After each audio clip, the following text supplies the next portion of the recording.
This is Book 2, Part 3 of the story. Prologue. There was no doubt about it, Isla had lived a life unlike most. As the daughter of the alpha of the most formidable pack in North America, second only to the royal pack, one might imagine her childhood was filled with ease and privilege. Yet, that wasn't the case. Not even close. Her mother, Georgiana, a mere 16 at the time, had a night she'd never forget. Drunk at a party, she stumbled into the arms of the alpha twins of the Blood Moon pack. One wild night, then waking up alone, a note on the pillow rejecting her, leaving her utterly adrift. Her closest friend, now mated to the beta of her ex-mates, added to Georgiana's feeling of isolation. So, like many a young, hormonal teenager, she bolted. Georgiana felt she had nothing left to lose, and everything to gain. Her own parents, distant and uninterested in their only daughter's life, wouldn't even notice she was gone. If only Georgiana had known she was pregnant then, perhaps her path would have shifted. But she didn't know.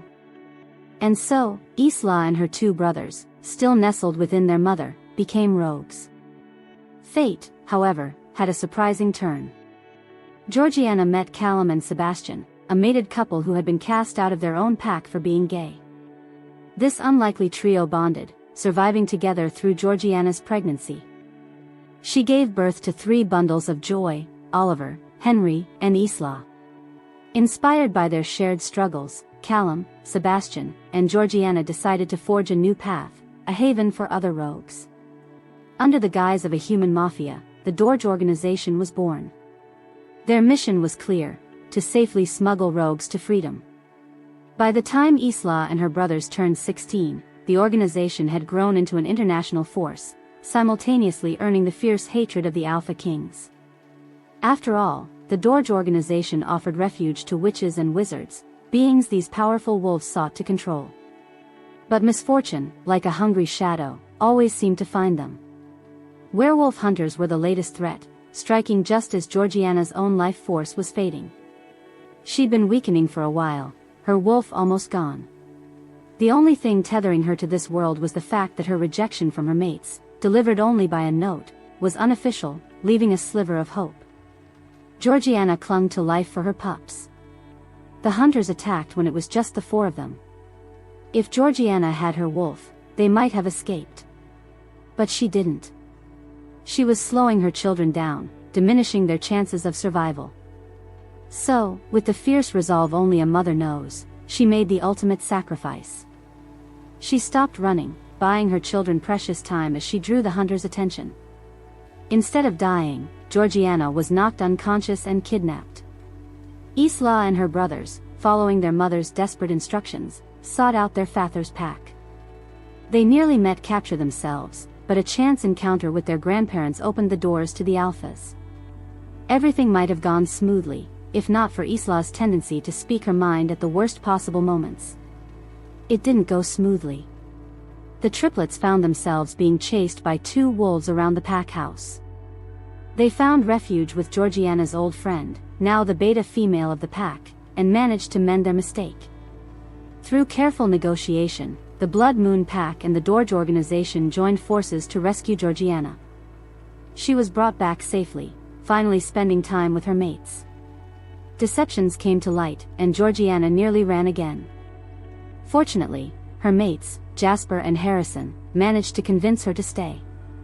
Oliver and Henry even found their own happy endings, mated to Oriel, the beta's daughter, and destined to be the future alphas of the Blood Moon pack. Georgiana, in turn, passed on the Dorge Organization to be with her mates. Isla, at 18, finally realized her lifelong dream of leading the Dorge Organization. But what followed was a nightmare. Less than a week later, a tip from the Alpha King of North and South America led the Alpha King of Europe to Callum and Sebastian, ending their lives. From that moment on, Isla became a furious she-wolf with a burning grudge. She dedicated herself to helping as many witches and wizards escape the grasp of the Alpha Kings as possible. She ruthlessly eliminated any pack wolves who dared to stand in her way.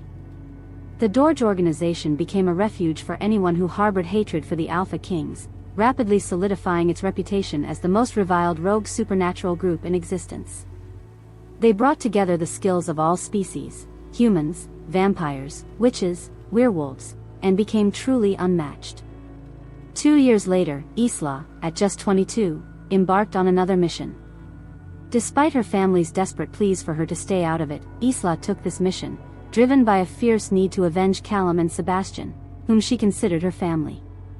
In yet another twist of cruel fate, Isla encountered her mate.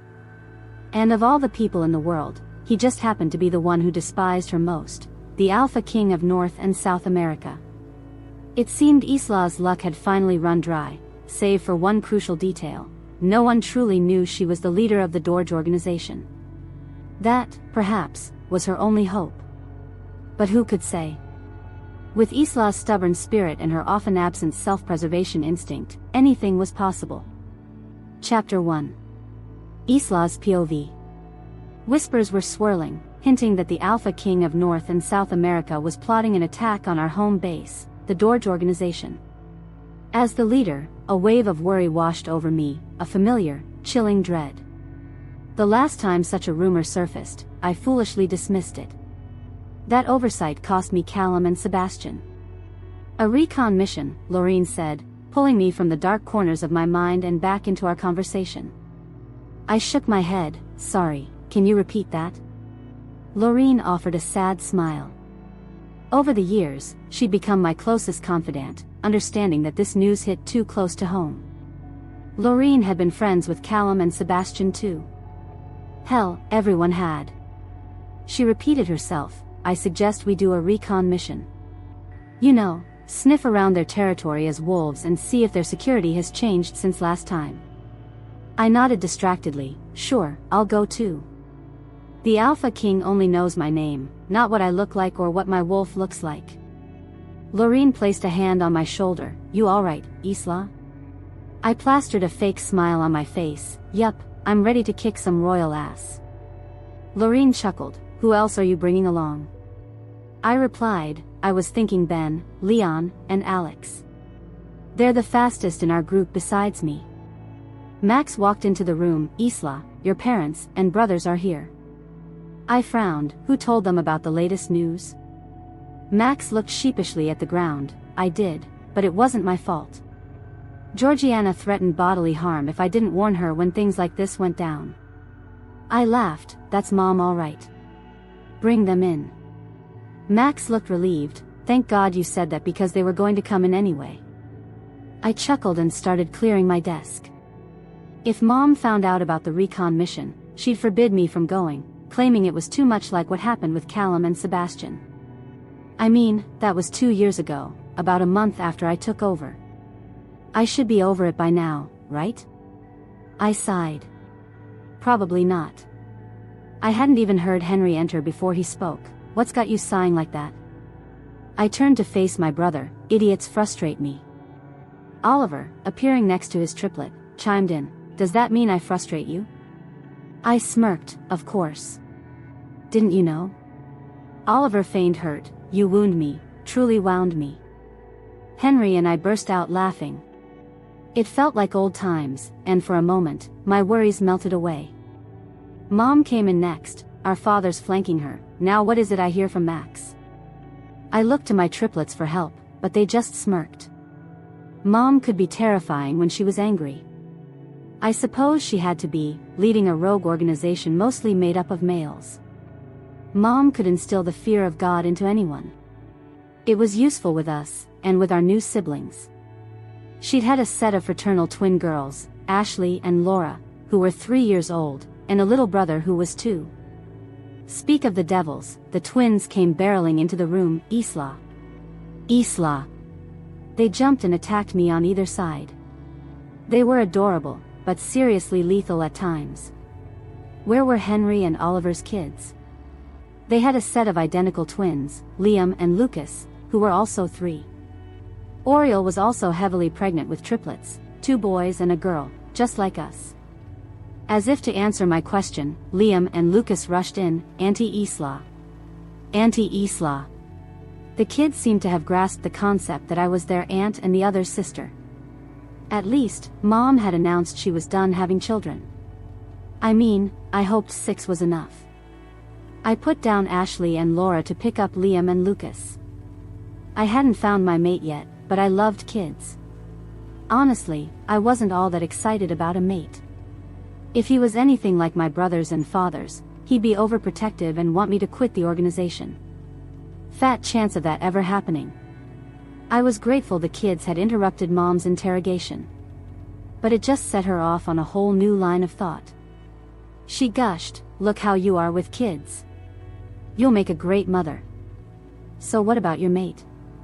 I groaned. "If I found him, you'd be the first I told." Mom poked me in the ribs. "I don't understand why you don't go searching for him." I retorted, "Males are the ones who are supposed to go searching." She looked at me, unfazed. What wolf would look at the head of a rogue organization for his mate? I winced at her tone. "I trust whatever the moon goddess has planned for me." My mom harumphed, clearly not believing a word. "I want grandchildren, Missy." I pointed at Liam and Lucas. "You have some, and kids of your own." She sighed. "I want some from you too. You do need heirs for the organization." I looked at Ashley and Laura. "I could just train them." Mom shook her head. "No, I refuse." At that moment, Laura mumbled, "But Isla told us and we want to." Mom glared at me. "Well, Isla forgot to talk to Mama first, okay sweeties?" Ashley stomped her foot. "We lead." Mom sighed and shot me another glare. "Think about it first." Laura looked up at Mom. "Liam and Lucas lead." "Us too." It was true that Liam and Lucas were future alphas and didn't have much choice in the matter. I was proud of my sisters for talking back to Mom. Mom simply changed the conversation. "So, are you going to explain what Max told me?" I resumed putting away my files. "Not really." Mom marched up to me and grabbed me by the ear. "Listen, you might think you're grown, but I'm still your mother. You will not be going on any mission where you are too close emotionally." Harrison added, "Your mom is right, you know." I glared at him. "What about when you rescued Mom with our help? Wasn't that mission too close emotionally too, Dad?" He winced. I was correct. I always won these types of confrontations with them, but never my mom. She just put me in my place. I tried to compromise. "Here Mom, I have a solution. I go on a tiny-miny recon mission and then I don't go back on the field about this problem."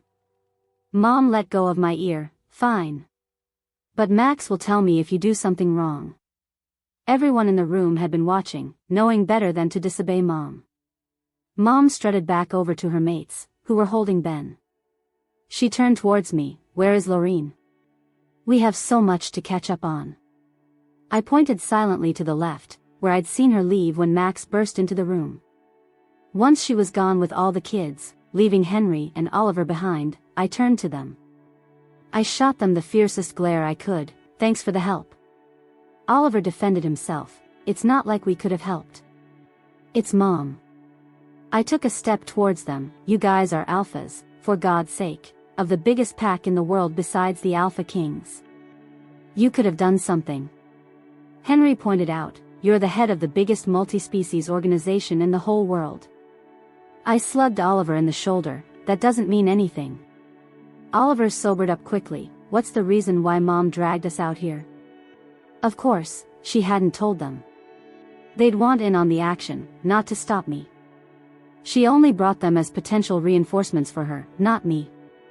I collapsed into my office chair. "Rumor has it that the Alpha King is planning an attack on us. We just recently accepted his brother into our ranks who fled the castle because he had a witch for his mate. It would have been alright, but his mate had been captured by the Alpha King and tortured. The witch refused to help him at all and apparently survived most of the torture. He released his mate and ran the day before her execution. I think this attack is about honor or something." Henry asked, "Are you sure the source is accurate?" "Same source as last time. Even if it wasn't, I would still act on it. I won't let it be like Callum and Sebastian," I said. A somber silence fell over the room. All three of us were lost in our thoughts. After handing over the organization to me, Callum and Sebastian went to visit a struggling European branch. The Alpha King of North and South America informed the Alpha King of Europe of their arrival. A source told me about this. but I ignored it.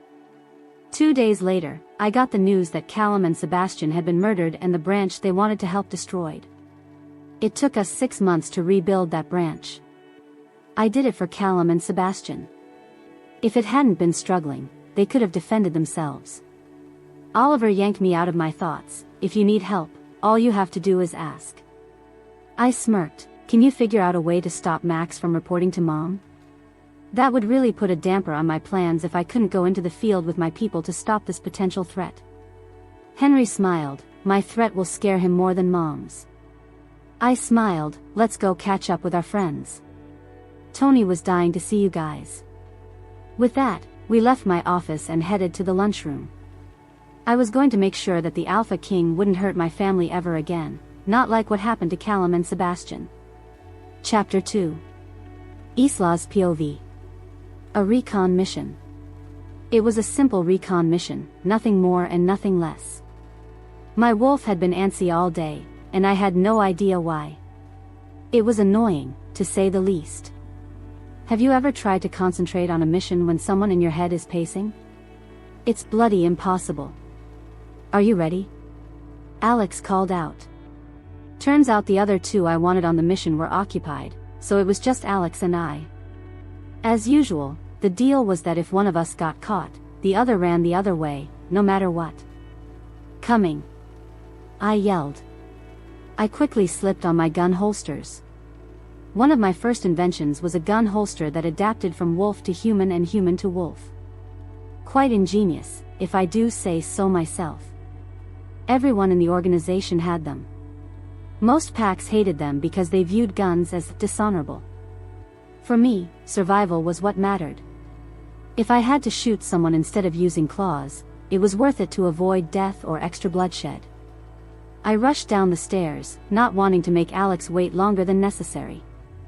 He was a nice enough guy, one of the fastest wolves in the organization. I passed him, waiting at the bottom of the stairs, and went immediately outside. We walked in silence until we reached the trees. I had many properties, our main base in the city, like any self-respecting mafia, and a forest base for our supernaturals. Speaking of supernaturals, I had to go visit the king's brother, Leon, and his witch mate, Glinda. They might have more info. Alex paused as soon as we were under the cover of trees. Ready?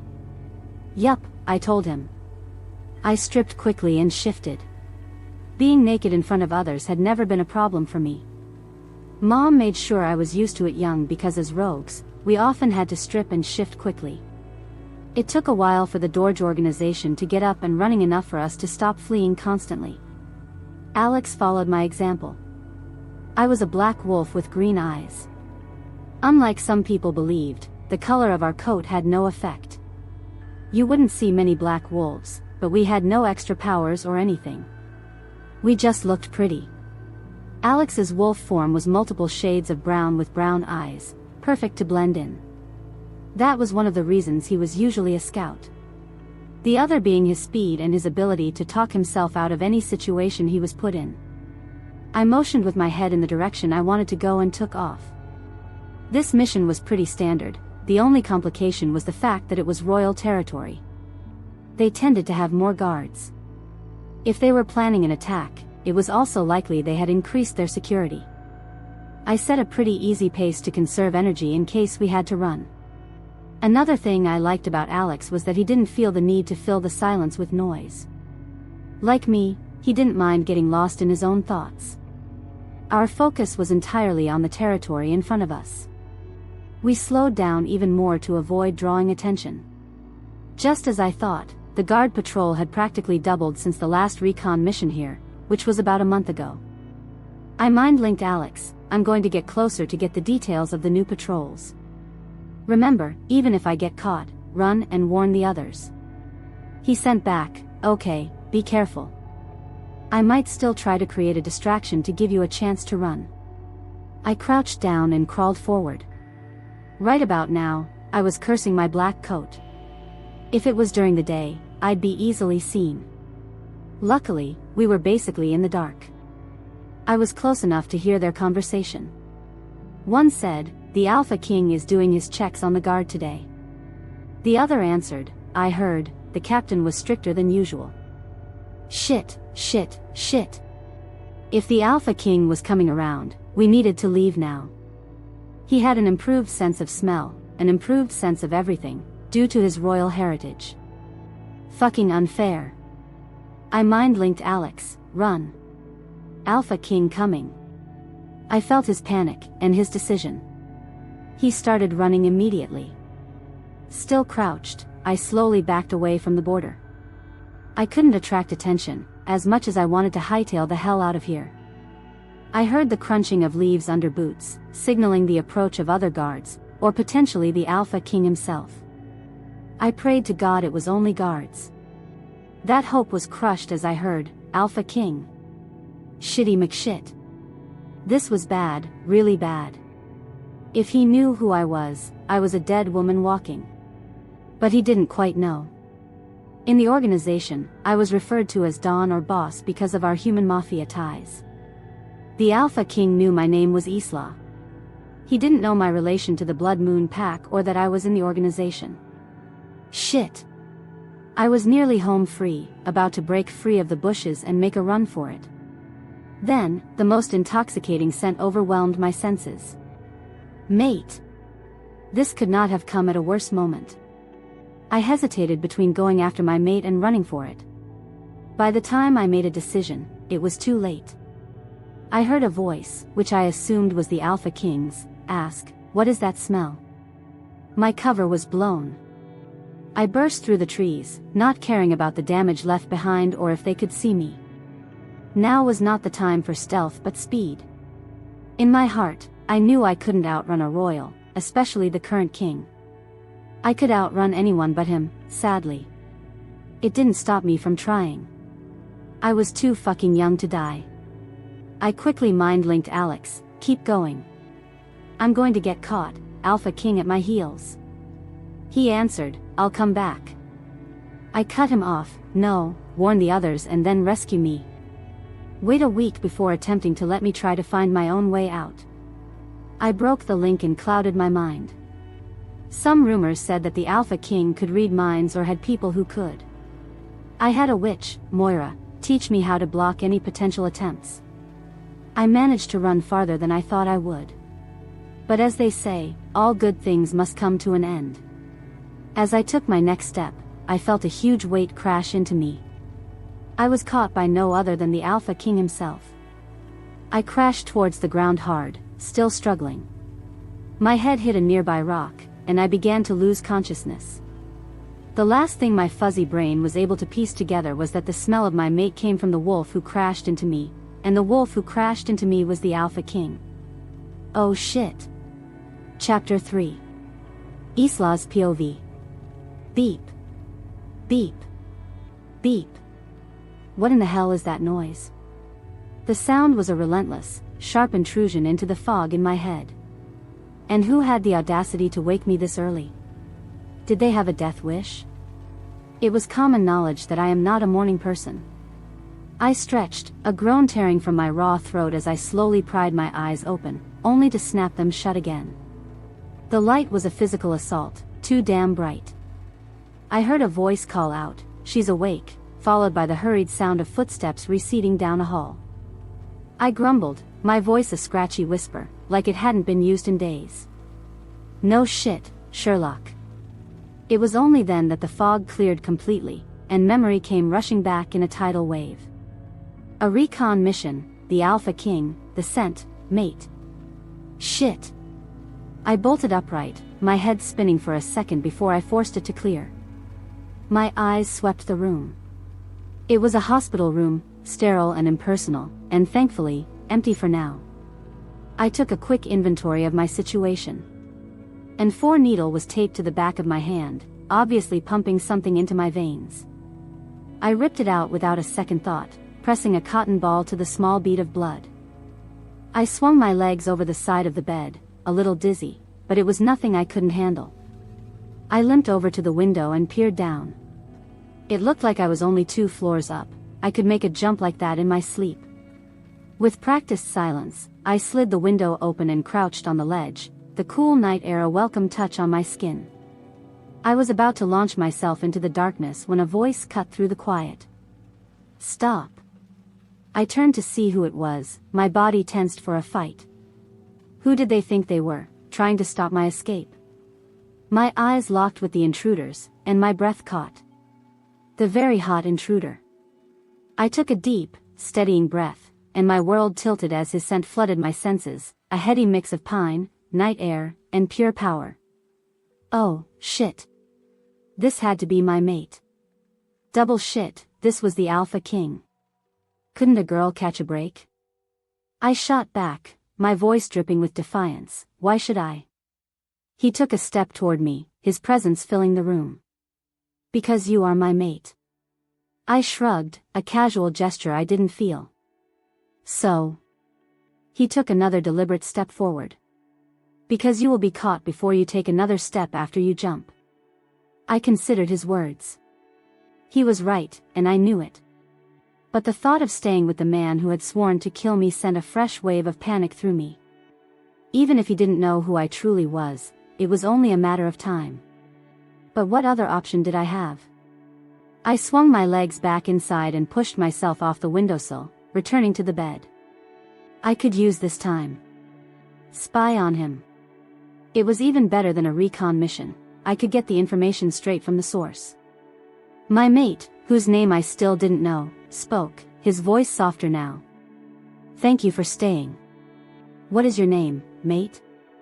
I opened my mouth to say Isla, but the name died on my tongue. He knew the leader of the Dorge Organization was named Isla. He might not make the connection, but as the Alpha King, he was sharp. I couldn't take that chance. I flipped the question back on him. What's your name, mate? Unlike me, the great Alpha King answered without hesitation. Alec. I stared at him, my mouth agape. The Alpha Kings of our generation never gave their names to anyone. Everyone was forced to call them Alpha King as a sign of respect. The fact that he told me his meant he already trusted me a great deal. Alec chuckled, a low, pleasant sound. You might want to close your mouth, you could catch flies. You're my mate, you should know my name. Any chance you'll return the favor? Nope, none at all. If you knew who I am, you'd kill me. I forced a small smile. Laura. My little sister wouldn't mind me borrowing her name. Alec's own smile was knowing and a little sad. You don't have to tell me, but don't lie, mate. Fuck. I was caught. I turned away from his piercing gaze. You can't blame me. All my life as a rogue, I've heard rumors of the fearsome Alpha King who kills any rogue who crosses his path. Alec approached the bed, his warmth reaching me even before he was close. You have nothing to fear from me, mate, somehow. If you knew the truth, I doubt that. But if you knew the rumors, why were you near my border? I racked my brain. What could I tell him?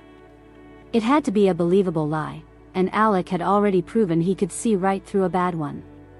What about a half-truth? I brushed his hand off my shoulder when he tried to touch me. I needed information on you. To give to the Dorge Organization, to be let in with a higher status. At the mention of the organization, I could feel the atmosphere shift. Alec's anger was a palpable thing, growing with each word I spoke. Oh fuck, he must really hate us.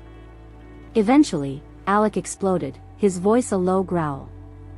That fucking organization ruins everything. I have hated it since the day it was born. It's useless. It kidnapped my brother and my prisoners. It shouldn't exist. And soon, I will make sure it doesn't. His chest was heaving, his body thrumming with raw emotion. I could never, ever tell him my real identity. I wasn't sure even the mate bond could overcome this level of fury. Alec looked utterly furious. What was I saying? I'd met the dude 2 minutes ago. Damn this fucking mate bond. At the end of his outburst, Alec looked ashamed of his loss of control. Acting on pure instinct, I did something that surprised even me. I hugged him.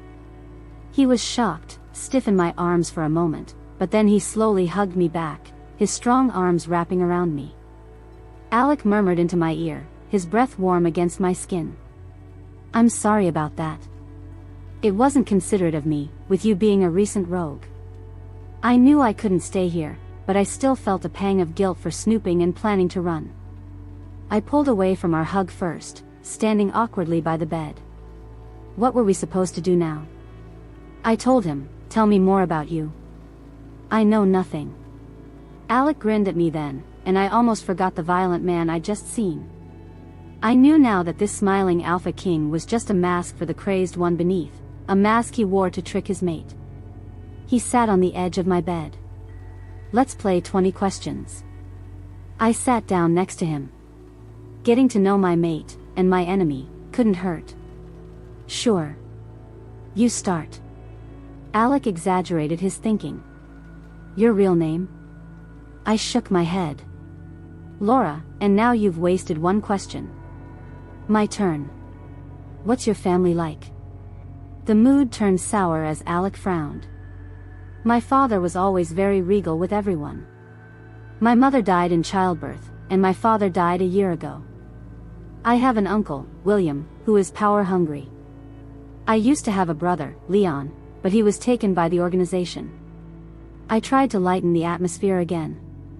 Your turn. He took my hand, his thumb stroking my knuckles. What about your family? I froze.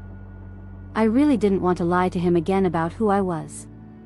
Luckily, Alec sensed something was wrong. It's fine. You don't have to tell me. I retorted quickly, my turn again. Favorite color? Most of the game was peaceful, asking each other silly, harmless questions. I had one question left, and I still had learned nothing about his plans to destroy my organization.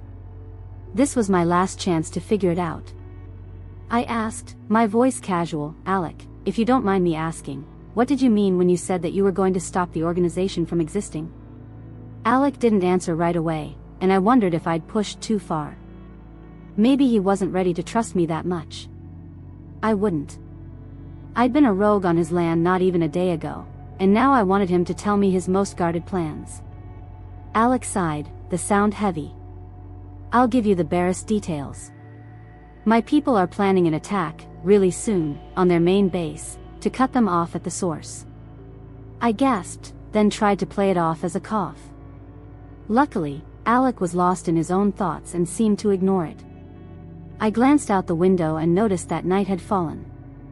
I questioned Alec, how long was I out? It took him a moment to reply.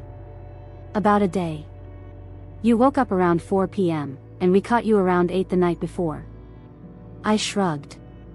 I'm still tired. I think I'm going to head to bed.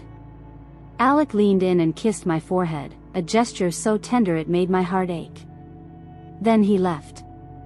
I was happy he didn't insist on staying. In fact, I had no desire or need to sleep. I needed to find his plans. I might be starting to feel something for my mate, but my family would always come first. Wanting to see what would happen next, subscribe to this channel to get to listen to more of our upcoming exciting stories. Click on the subscribe button now. Thank you. Chapter 4. Isla's POV. Alec had left without another word.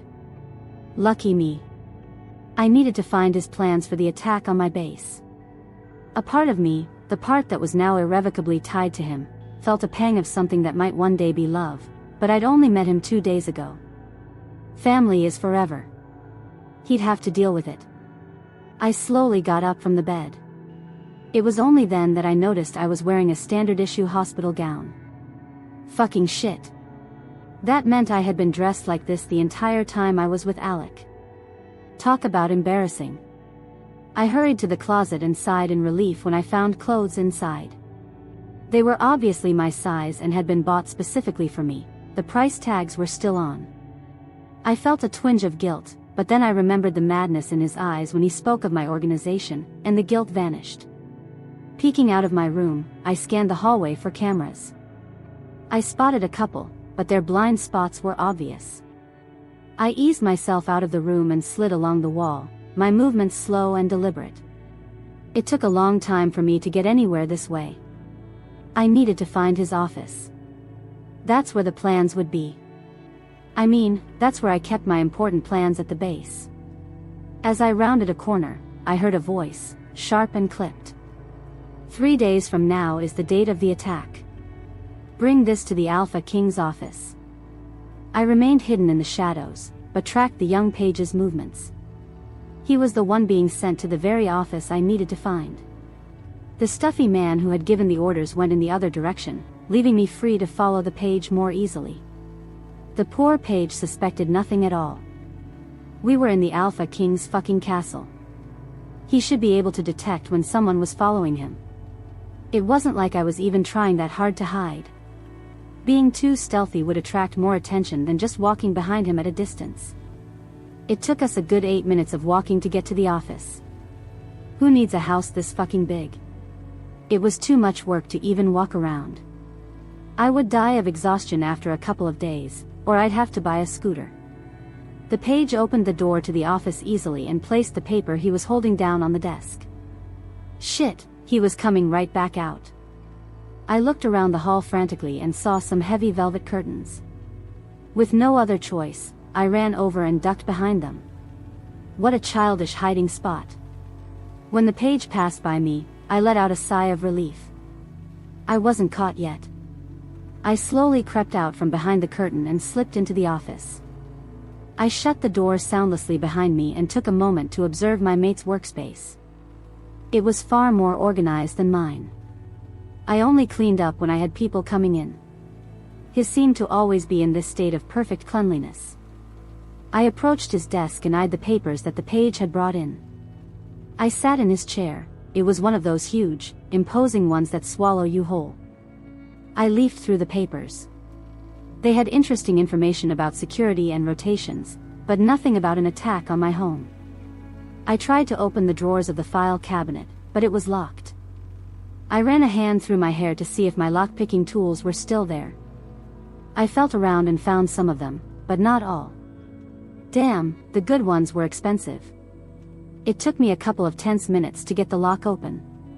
When I did, I immediately started rummaging through the files. It was organized, but I didn't know his system.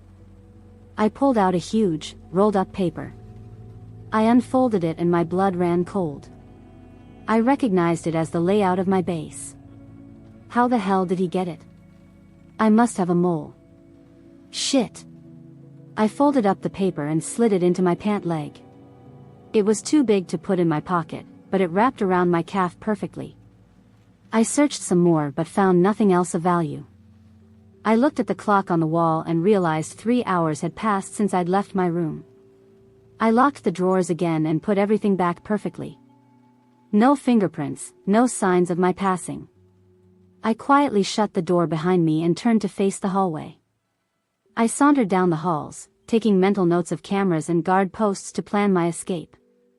I needed to get these plans to my family. Stop, a voice yelled. I froze and turned around. Oh shit. It was the stuffy man from earlier. He strode toward me, his face a mask of contempt. Who are you? What are you doing here? I decided not to answer. I mean, what could I say? Silence was always the best answer. I couldn't exactly claim that I was the Alpha King's mate. I was sure several women had tried that before. At that thought, a spike of jealousy rose in me, and I pushed it down hard. The stuffy man sneered, "Are you another of his whores?" At his word, I took offense. Did that mean my mate slept with a lot of people? I had no right to judge him. I'd played around some, too. It didn't matter that my wolf wanted to find these women and kill them for sleeping with our mate. I remained silent, no matter how much I wanted to explode. He continued, "Guards. Escort this woman out of the castle." 2 guards appeared at his command, and I chuckled inwardly. The Alpha King was going to throw a fit when he found out I was gone. I hoped he killed Stuffy Man. I would love to watch. That thought was very bloodthirsty, looking back. I could overpower the 2 guards escorting me, but this whole situation would help my escape. The guards obviously hadn't heard the news of the Alpha King's new mate. As his unmated and unclaimed mate, my dearest Alec would have a fit knowing that 2 unmated males were touching me without anyone else present. I think the guards and stuffy man thought I was crazy. Laughing and smiling was not the usual reaction to being escorted from the castle. But for me, this was a win-win situation. Either I got out and made it home, or stuffy man got punished. We got pretty far, almost to the main doors, until a roar shook the very foundations of the castle. I think Alec had discovered my disappearance. The guards and stuffy man winced. I guess the rumors about the furies of the Alpha King were true. That also meant the madness I saw in his eyes when he spoke about the Dorge Organization was just that, pure madness. Guard 1 commented nervously, "He seems to be in a bad mood. I wonder why." At this point, we were at the entrance of the castle. Their security was surprisingly lax. I mean, stuffy man just assumed I was some woman who had slept with Alec. No verification or anything. I could have been a robber. I laughed out loud at the very thought. It was nearly impossible to break into the castle. A robber would have been more careful. Suddenly, I recognized a scent. It was the beta. He was there when they found me. I guess I wasn't going anywhere after all. My thought was confirmed when the beta appeared in front of me. Fun. Both guards and stuffy man bowed low. Beta. Stuffy man glared at me. Bow, whore. The beta, whose name I still didn't know, turned to glare at stuffy man and punched him square in the face. I was laughing inwardly, trying my best not to antagonize everyone else. Stuffy man blubbered, on the floor, but Beta. Beta man said, his voice cold as ice, "You should not call your queen and the Alpha King's maid a whore." It took a second for the realization to sink in for stuffy man. I really didn't like him. When he tried to get up and retreat, I stuck my foot out and tripped him. The guards were long gone by now, not wanting to be associated with stuffy man's fate. The beta turned to me and the corner of his mouth twitched in the tiniest of smiles at my action. He commented, his voice calm, "The Alpha King should be here in a couple of seconds." As predicted, a very furious Alec came storming down the hall. As soon as he spotted me, he sped up, his long legs eating up the distance between us. I waved a hand and said, a little too cheerfully, "Hi." The beta looked at me like I was an idiot. I didn't know what to say to mad, possessive, powerful wolves. I was better at enraging them than anything else. What to do? Chapter 5. Isla's POV. Before I could decide what to do, Alec was in front of me. His eyes were molten gold, a clear sign that his wolf was in control. Not good for me. He better not even think about trying to mark me. He wrapped his arms around me, pulling me tight against his hard chest. His face buried in the crook of my neck, and he inhaled my scent like I was the sweetest drug he'd ever smelled. I wasn't stupid. I knew his wolf wanted to assure himself that I was still here, and to rub his own scent all over me, a clear sign to any other male to fuck off. He hadn't done that before, which was why stuffy man had thought I was simply a common whore. I tried to detach myself from my mate, but he growled, a low rumble of displeasure at my efforts. I looked up at the watching beta and asked him with my eyes what the hell I was supposed to do. He mouthed, "Calm him down." I shrugged and mouthed back, "How?" Turns out, my scent alone was enough to let Alec regain a semblance of control. I felt it when he loosened his grip, just a little. Of course, he didn't let me go completely, but it was enough so he could look at his beta. Alec questioned him, his voice tight, "Axel, why was my mate here?" Axel bared his neck to Alec in a gesture of submission. "I found her here, surrounded by 2 guards and Troy." So, Troy was the name of stuffy man. It looked like the guards and Troy were going to die very soon if Alec's barely suppressed shaking was any indication. He was probably struggling to control his wolf, who was revolting at the idea of me being surrounded by 3 unmated males. Alec's voice was deeper, more dangerous when he spoke again. "Why?" Axel, with his eyes still on the floor, replied, "I have no idea. But Troy was referring to your mate with some choice words." Alec growled, the sound vibrating through me. What choice words, exactly? Axel informed him. He thought that she was one of your common whores. Alex started to lose control again, but I interrupted, my voice sharp. Does this mean you have slept around, mate? Suddenly, the entire mood of the room shifted. Alex started to panic at the thought of pissing me off. He stopped thinking about what Troy said. Exactly what I wanted to happen. For the record, I was still a fucking virgin. I'd had my first kiss and messed around with some guys, sure. Give me a break, I was a 22-year-old woman who was allowed to experience things. Either way, it seemed my mate had gone quite a bit farther with other women, so it shouldn't matter. Alec was blabbering, I haven't. I mean, it's just, but... Axel chuckled from the side. I haven't seen him this speechless for a while. As Alec continued to make excuses, I turned to Axel. How many women has he slept with? Am I going to have a jealous ex try to kill me? Axel rubbed the back of his neck nervously. Well, there was that one woman he nearly mated with. At that, my own wolf took control, a surge of pure rage. What? Alec glared at Axel. That woman was a mistake. I put my hands on my hips. At the time, you clearly didn't think so if you wanted to mate with her. Alec took a step towards me. She just wanted power. I turned away from him. Apparently, she nearly got it. Didn't your parents ever teach you to wait for your mate? What if I hadn't waited for you? Suddenly, I found myself back in Alec's arms, his grip firm as he growled, You have, haven't you? I groaned and turned my face away from him. Axel, the traitor, had fled the scene quickly. There was no one else in sight. Everyone probably knew to avoid the Alpha King when he was pissed. Lucky me, I got to deal with him and his sexist views. It was clear he hadn't waited for me, but I wasn't allowed to have not waited for him. Unfair. Alec repeated himself, his voice demanding. You have, haven't you? I glared at him. Of course, I have. But you haven't, that's the point I'm trying to make here. How many women have you slept with for Troy to automatically assume I was one of them? Alec frowned. Not that many. I continued glaring at him. Cut the bullshit. How many? Language, Alec berated. I laughed, a bitter, humorless sound. How? Many. 10. 20. 30. You know what, I don't give a damn anymore.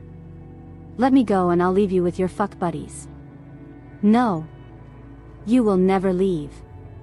Alec yelled, his control snapping. I wrenched myself out of his grip. I will do whatever the hell I want. With that, Alec closed the distance between us and kissed me. This was not an innocent kiss. No, this was a kiss full of wanton passion and pure dominance. Stupid hormones made me lose the battle before it even began. I knew he was kissing me to make me shut up, but I couldn't push him away. I couldn't even try when he deepened the kiss, his tongue tangling with mine. I was putty in his hands, and it pissed me off. As the need for air became desperate, we broke apart, both breathing heavily. Alec growled, his golden eyes blazing. No one else can make you feel this way. Only me. You will never leave me. His words snapped me out of whatever haze I was in, and I growled back, You do not control me. I want a mate who respects me. I thought you might be that, but apparently not. I turned around and stomped out of there. Now, where to go? My only room was the hospital one, and I didn't want to deal with that. I walked around, lost for a while, until I detected a familiar scent. Leon's, his brother. I had met him and his witch mate, Glinda, in passing at the organization. I found his room and slipped inside, sitting on the edge of the bed. It was only 6 o'clock in the evening. I needed to get the plans to my people, which meant leaving here soon. I had to do it at night when it would be harder to detect me. I pulled out the plans from where I had hidden them and examined them again. It was a clear blueprint of our base. We had to have a mole. It was the only way to get such details. Fuck, more work for me. It seemed that the attack was planned for 2 days from now. The only logical move was to abandon the base. It would be fine. Mom would be annoyed because this was our first base, but it wasn't our biggest. We would move to the one about 30 minutes away. It was bigger anyway. All we had to do before moving was seal up all the tunnels and destroy any evidence. However, if we stayed, it would be a bloodbath. According to these schematics, Alec planned to attack at our shift change, when there were the fewest people on duty. And in 2 days, it would be the anniversary of our creation. Everyone would have their guard down. This piece of information confirmed it. There was a mole, because only members knew the date of our founding celebration. The next 4 hours passed quickly as I planned in my head what I had to do when I returned home. That being meeting with Leon and Glinda, confirming our evacuation plan, getting set up in our new home, having some of my people watch the old location in case any rogues went there. The list was endless. And now, there was a new pressure. My mate was the Alpha King, which meant if I ever had children with him, they would inherit that title. But who would inherit the Dorge Organization? If it was a member of the royal family, it would become useless. Rogues wouldn't trust it anymore. I guess Ashley and Laura could have it. But if they had 2 separate mates, that could split them apart. Either way, my brain kept me occupied. Alec thought I was sulking. Like a gentleman, he would probably only search for me tomorrow morning at the earliest. He most likely thought I wanted my space. I did, but I was also planning my escape to get some permanent space. If my mate had been anyone else, I could have tried to convince him to accept me as the head of the Dorge Organization. But I knew Alec never would. I would have to choose between my mate and my people. It would hurt, but my people would always come first. I would miss my mate and most likely be miserable, but I will always choose my family. It was how I was raised. I checked the clock once again. It was 10:30 p.m. time to leave, I guess. I opened the side window. No one would expect a runaway wolf coming from the prince's bedroom. There were no guards in sight. I climbed down easily from the 3rd-floor window. It wasn't the first time I'd had to run away from something, but usually, it didn't hurt this much. I shifted into my wolf and took off into the nearby forest. I make it sound easier than it was, but thanks to practice, the movements were instinct. I avoided the guard patrols and the growing hole in my heart. I had studied his security for the longest time, so the pattern stuck with me. I wondered if Alec would think I was kidnapped or if he'd know I ran away. He thought my organization kidnapped his brother, which was completely wrong. I wasn't into kidnapping unless the person literally asked me to fake it for them. Leon didn't, he just showed up at our door, begging for help. I had to fight my wolf for control the entire way. All she wanted was to run back to the castle I was so desperately trying to get away from. Stupid wolf. The run back home took less time than I thought it would. I guess fighting for control of my own body with my wolf made time pass. As I shifted back and pulled my clothes on, my adrenaline finally ran out, and I stumbled. My body chose that moment to remind me that I had been passed out for a day and hadn't eaten since. I walked over to the hidden door of our base like a drunk man and knocked 3 times. I heard a scuffle inside, and the door opened just a crack. I knew that on the other side, there would be 5 people with guns pointed at me. I recognized Alex as he peered through the opening. He threw the door open when he saw me. "Isla, you're here." I gave him the best smirk I could manage. "No shit, Sherlock. I'm back." Alex yelled behind him, "Call Georgiana and the twins, Isla is here." I stumbled in and collapsed onto a nearby chair. "Alex, do me a favor and call the doctor." Alex frowned. "Why?" I attempted to stand up and failed miserably. "Because I'm about to pass out." And without another word, I did just that. Chapter 6. Isla's POV. What happened? How are you back? Why didn't he kill you? The moment my eyes fluttered open, the questions came at me like a volley of arrows, sharp and relentless. Everyone was bombarding me, and Williamly, it was giving me a pounding headache. Couldn't a girl get 1 second of blessed peace? Luckily for me, Mom and my brothers weren't here yet. I'd gotten back just moments before Alex was about to give them a frantic call. We'd quickly decided they didn't need to know the full, complicated truth of my escape. I was only surrounded by Stefan, Max, Lorene, Alex, Ben, and Leo. I'd had enough. Shut up. I yelled, my voice still a little raw, but commanding nonetheless. Everyone but Lorene did, their mouths snapping shut. Lorene, ever the pragmatist, pressed on. We need to know, Isla. Tell us everything. I sighed, running a hand through my hair. As you know, I got caught. I managed to slip away and find the blueprints I showed you. They indicate an attack is planned for tomorrow now. We need to start the evacuation immediately. Go to the biggest base, about 30 minutes from here. Seal up the entrances to the tunnels behind us and take everything. Use every last one of our resources. This place is burned. With those dramatic words hanging in the air, I left the hushed, stunned group to go pay a visit to Leo and Glinda. I figured since I was technically mated to his brother, he might help me understand my mate better. My wolf was currently doing an impressive job of ignoring me, still royally pissed at me for leaving my mate. It was worrisome. I had a creeping suspicion that the moment I let my wolf have control, she would bolt straight back to that castle. I left our current base for the new one, the building we were about to evacuate to. Lorene was now in charge of moving everything, a monumental task. As the leader, I had too many other duties, especially my rather monumental mate problem. I arrived quickly at our new main base. I walked directly to the room assigned to Leo and Glinda. Before I could overthink it, before the swirling anxieties could take root, I knocked on the door. Come in. The door is unlocked. Leo's voice called out. I did just as he said, but as I stepped inside, Glinda practically jumped away from me. I instinctively retreated into a defensive posture, while Leo just stared at us, utterly confused. He asked his mate, Glinda, sweetie, what's wrong?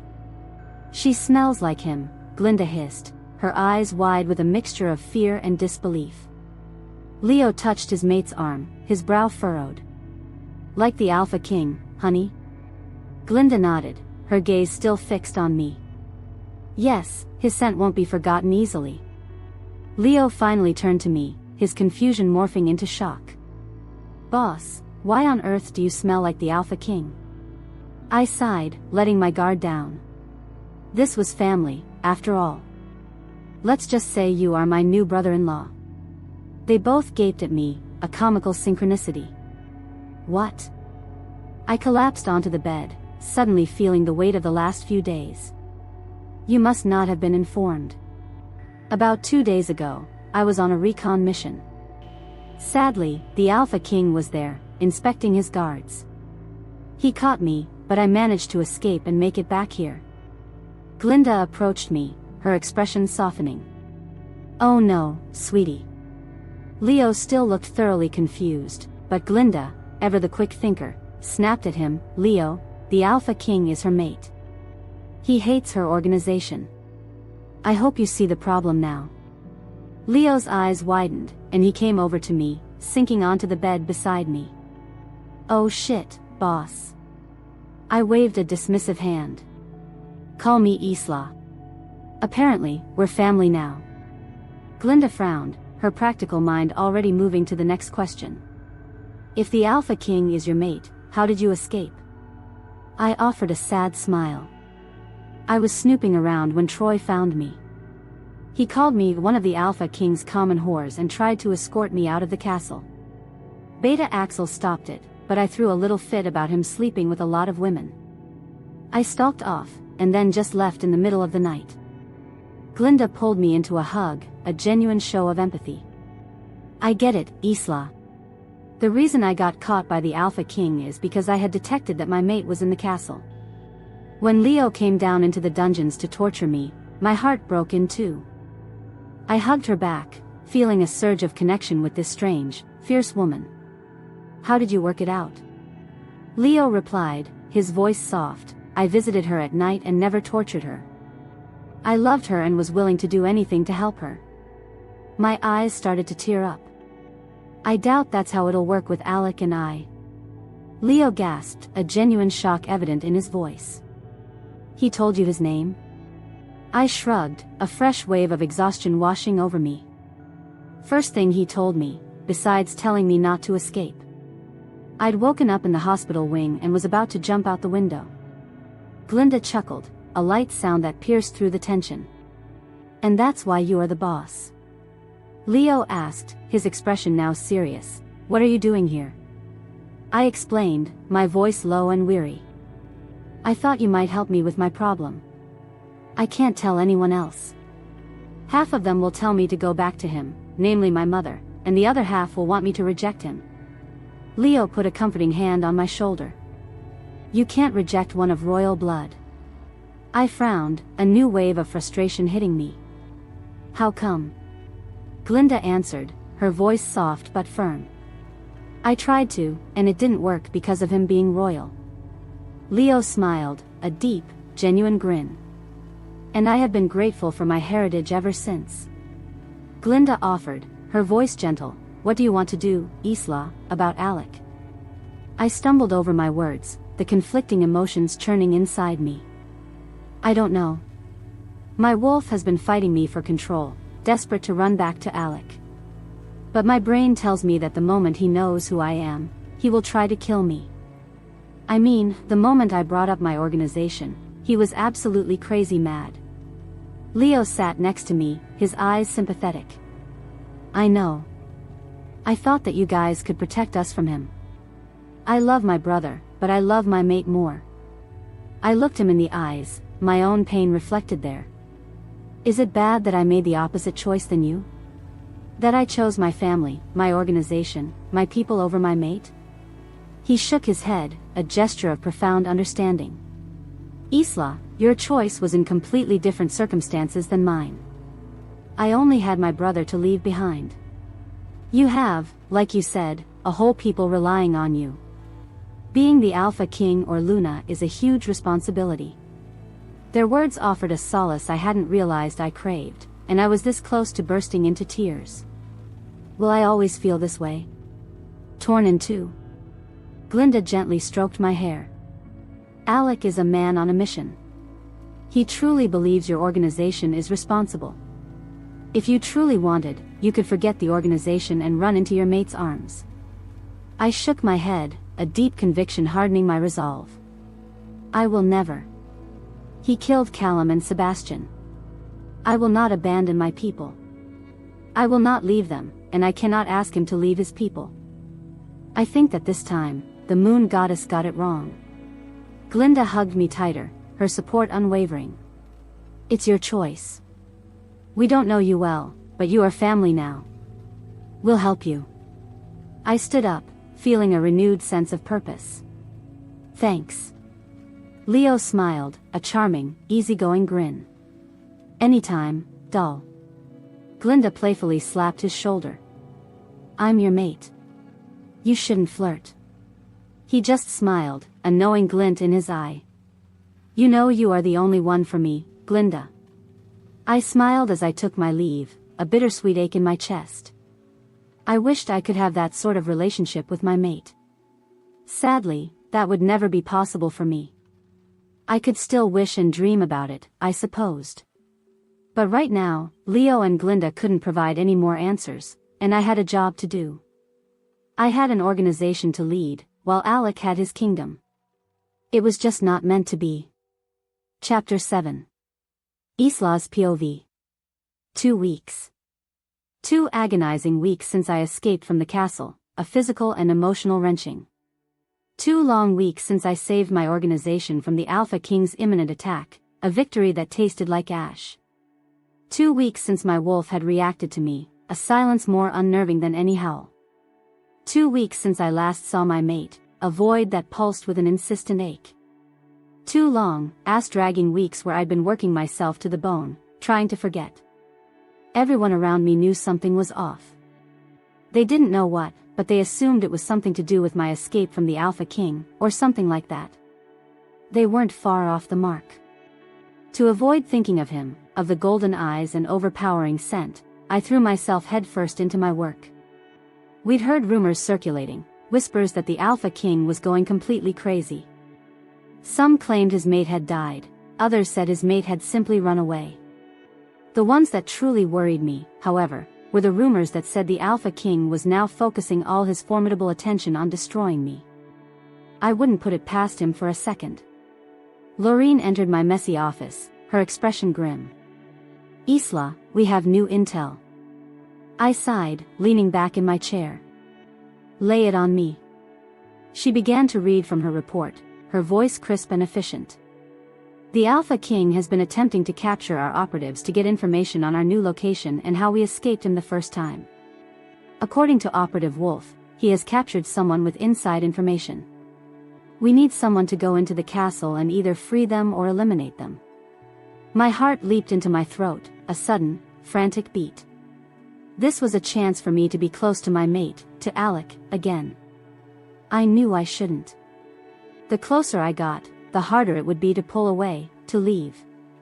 But I wanted to so badly, with a desperate longing that surprised me. My wolf stirred once again, a restless energy, fighting me for control, her single, driving instinct screaming, "Go to mate." I stood up and walked over to Lorene's desk. "How will someone get in?" She leafed through the papers, her brow furrowed. "There's an opening for a maid." I shook my head, a practical problem solver even in my turmoil. "We'd have to ask a witch for a potion to change their appearance and scent. We can't risk them being caught." "Who do you think should go?" Every fiber of my being screamed for me to yell, me, pick me. But I slammed a lid on the desperate impulse. I didn't want to go to sleep there, lose control of my wolf, and end up in bed with my mate. The thought alone was enough to make me shudder. Lorene stared at me, her gaze unblinking. "We have no one ready. This is a time-sensitive assignment, and we literally have no one else." I shrugged, feigning indifference. "Then why are you here?" She looked away, her voice softening. "We have you." "No," I practically yelled, the denial tearing from my throat. I was proud of myself for not yelling yes. Lorene's plea became almost desperate. "You have to. Glinda has a sister in that prison. There's a chance you can free all of his prisoners." I winced. Her last argument hit home, hitting me where I was most vulnerable. I knew that if one of my brothers were the one captured, would do anything, absolutely anything, to free them. Glinda was technically my family now, through Alec. We'd grown closer these last 2 weeks, a strange, unexpected bond forged in shared pain. I guess I had to do it. I gave in, the words a weary admission. "Fine, I'll do it. Get Moira to do her thing, to give me a new look and scent. Make sure the scent part cannot be broken, even by my mate." Lorene gave me a sharp, knowing look. "It will have to be extra powerful because your true scent can almost always be detected by your mate. Talk to Moira about it. She's the best, but she'll have to know the full details." I sighed, a wave of exhaustion washing over me. "Maybe Glinda can do it." She shook her head, her expression resolute. "No, she's still recovering from the Alpha King's torture. I get shudders just thinking about the state she was in when she escaped. Go talk to Moira. She can keep a secret. It isn't good to keep everything to yourself, Isla." I gave her a sad smile, the truth of her words biting. "That's my job, isn't it?" With no further words, I took off in search of Moira. If I was to take this mission, I could not, under any circumstances, be scented by Alec. If he caught me, his wolf would force him to mark me immediately, or lock me in his rooms. I was not ready to deal with a super-possessive Alpha King wolf, not today and not tomorrow. I soon reached my destination, Moira's room. I had known Moira for as long as I could remember. She was the first witch to join the Dorge Organization under my mom's rule. Her specialization was potions and spells. Moira was one of the witches who helped us get Mom back from the hunters. She was like a grandmother to me, always there, always knowing more than she let on. I knocked on her door, and she called out, "Come in, the door is unlocked." I did as she said, pushing the door open. "You really should lock your door, Moira. I could have been an axe murderer for all you know." Moira turned from her workbench, her eyes twinkling. "Isla, it's been too long." I hugged her, leaning into her familiar scent of herbs and magic. "Yes, it has." "How has life been treating you?" she asked, her gaze discerning. "I heard about your capture and miraculous escape." I grimaced, pulling back from the hug. "That is part of my current problem." Moira patted the seat next to her on the couch as she sat down, motioning for me to join her. "Do tell." I followed her instructions and sat down, carefully choosing my words. "I am going undercover at the castle as a maid. Intel has informed us that the Alpha King has potentially captured someone who has inside information on us. I'm going to be sent in as a maid. Especially since Glinda's sister is in that prison. But due to my recent run-in, I need my appearance to be changed, and my scent too." She tooted, handing me a steaming glass of water. "That's easy, dear. What is the real problem?" I frowned, swirling the water in the glass. "Well, since I had to take the job, I need one of your potions to completely block my scent from a potential mate." Moira stood up and walked around her work table, her movements fluid despite her age. "How powerful would this potential mate be?" I defended myself, my voice sharper than I intended. "It's not like I found him or anything." She gave me a look, a knowing, almost mischievous glint in her eyes. "Sweetie, I've known you since you were 3. I can tell you met your mate at the castle. It's the reason you've been acting so strange lately." I choked on the water I was drinking, sputtering. "What?" Moira playfully hit my shoulder, a gentle tap. "I'm not blind, you know. I'm not that old." I was still coughing, trying to clear my throat. I had thought I was being more discreet. I mean, it wasn't like I had been advertising it to the world. But even as a child, my brothers and I could never get anything past her. That thought, surprisingly, made me feel slightly better. Moira was still talking, her voice practical. "I need to know how powerful that potential mate potentially is." I tried to avoid answering the direct question. "Assume he is the most powerful out there." "He is, but she doesn't need to know that." Moira turned back towards me, her expression serious. "I need to know the specifics. I mean, for example, if your mate is, God forbid, the Alpha King, it would be nearly impossible to hide your scent from him." Her words hit so much on point that they sent me into a fresh coughing fit. My chest ached. I couldn't do this job if he could detect me. Shit, shit, shit, shit, shit. This was not what I wanted to hear from her. Moira questioned me, her voice tinged with concern. "Are you all right?" I croaked, "Fine, fine. I'm just fine." Clearly not believing me, she raised her eyebrows, a silent challenge. "Are you sure?" I waved my hand to dismiss her thoughts. "Fine. I just wanted to ask that in a hypothetical situation where my mate was very, very powerful, are you sure that it would be impossible?" Moira sat next to me again, her gaze unwavering. "I guess I could whip something up. It would take a lot of my power, and you would have to take some every 2 hours rather than once a day. But if this hypothetical mate is as powerful as the Alpha King, it might not work." "Sweetie, you have to tell me the truth. Is your mate like the Alpha King?" Giving in, the words a low mumble, I confessed, "Or maybe he is the Alpha King." Crash. Moira had dropped the glass of tea she was holding, and it shattered on the floor. She was staring at me, her face a mask of shock. I guess she heard me. I knew she hadn't fully guessed what my problem was. At least, I could keep some sort of a secret. "Please tell me I misheard you," Moira muttered, her voice barely a whisper. I turned away, unable to meet her gaze. "No." "Oh, sweetie," she hugged me again, her embrace tight and comforting. "I'm so sorry." I tried to force a smile onto my face, but I knew I failed spectacularly.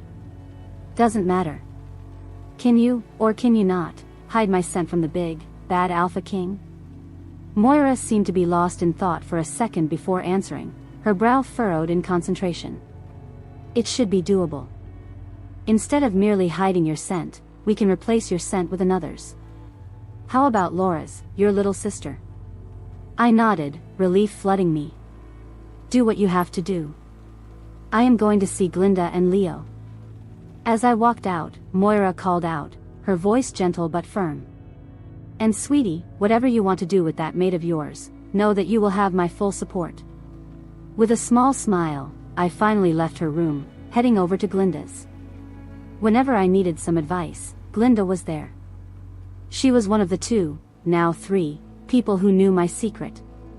Lost in thought, I didn't notice someone in front of me until I literally ran straight into them. We crashed, stumbling against each other, and I looked up from the floor. I am so sorry.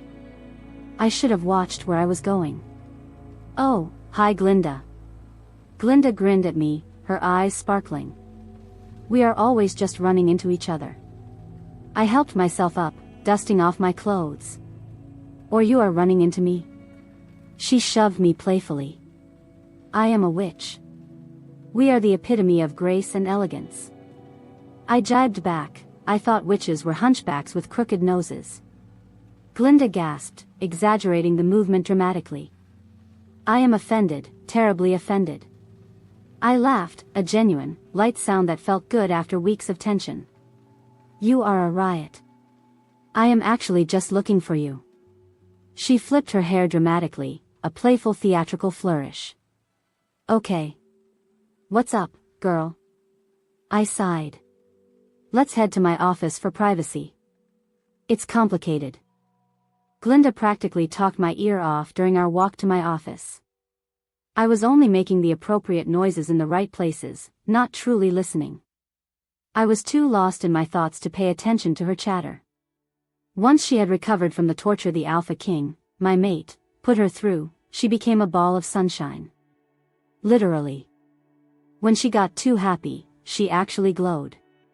Her powers were intricately involved with the sun and light. I remembered one time where I'd called her my sister, and she became brighter than the actual sun. I swear my eyes almost burned out. Once we got to my office, I shut the door behind us, firmly cutting off the outside world. Glinda, be quiet for a second. She shut up quickly, her eyes wide with curiosity, and I continued, I have to go back to the castle. Glinda, who had been looking out the window, spun back towards me so fast I thought she got whiplash. What? I walked over to my cabinets, pulling out the hidden bottle of scotch. Lorene said that we have no one else Georgianable, and I have to do it. She stuttered, her voice a jumble of disbelief and concern. How? Why? Shit. I took out a glass and poured myself a generous measure of scotch, the amber liquid glinting in the dim light. I don't want to either. But Moira will change my appearance and scent. I need to go in and even potentially free your sister. Glinda's eyes gleamed with a fragile hope. Really? I downed my glass in one gulp, the burn a welcome distraction. Hopefully. I have to do this. No matter the price. She walked over to me and took an offered glass of scotch, her expression serious. You are in deep shit. I refilled my glass and swirled the amber liquid, watching it catch the light. Damned if I do, and damned if I don't. Glinda let out a bitter laugh, a sound that held a wealth of shared experience. What doesn't kill you makes you wish you were dead. I laughed along with her, a genuine, dark amusement. We can be messed up girls together. Good luck with your problem, Glinda wished, raising her glass. I smiled, the weight of the mission settling firmly on my shoulders. I am going to need it. Then, Lorene burst into the room, her eyes wide. Isla, I was looking for you. We need to discuss the plan for your infiltration. Time to become the head of the Dorge Organization again. Wanting to see what would happen next, subscribe to this channel to get to listen to more of our upcoming exciting stories. Click on the subscribe button now. Thank you. Chapter 8. Isla's POV. Everything was ready. Moira had finished her powerful spell to hide my scent and alter my appearance, a masterpiece of subtle magic. Lorene had organized my interview and secured my place as a maid. Glinda and Leo had helped me prepare, offering emotional support and a strange comfort for the daunting prospect of seeing my maid again. I was trying my absolute best not to freak out. I'd been accepted as a maid for a trial period. Hopefully, that trial time would be all I needed to accomplish my mission and get out. I couldn't bring obvious weapons into the castle. I'd get spotted immediately and put under suspicion. That meant I could try to smuggle some discreet, hidden ones, but no guns. That was a pity. I was a really good shot, a useful skill to have. Lorene interrupted my swirling thoughts, her voice cutting through my mental checklist. That's everything. Say goodbye, and we'll send you on your way, Isla. Or should I say Amelia? I rolled my eyes. Why did you get to pick my cover name? I don't like the name Amelia. She smirked, a knowing glint in her eyes. I do, so deal with it. I turned to Max, my brother, my voice serious. Don't you dare tell my family I took this mission. If they ask, I'm in Canada. Max pulled me into a quick hug, his arms strong. Sure thing, Isla. I won't snitch a second time.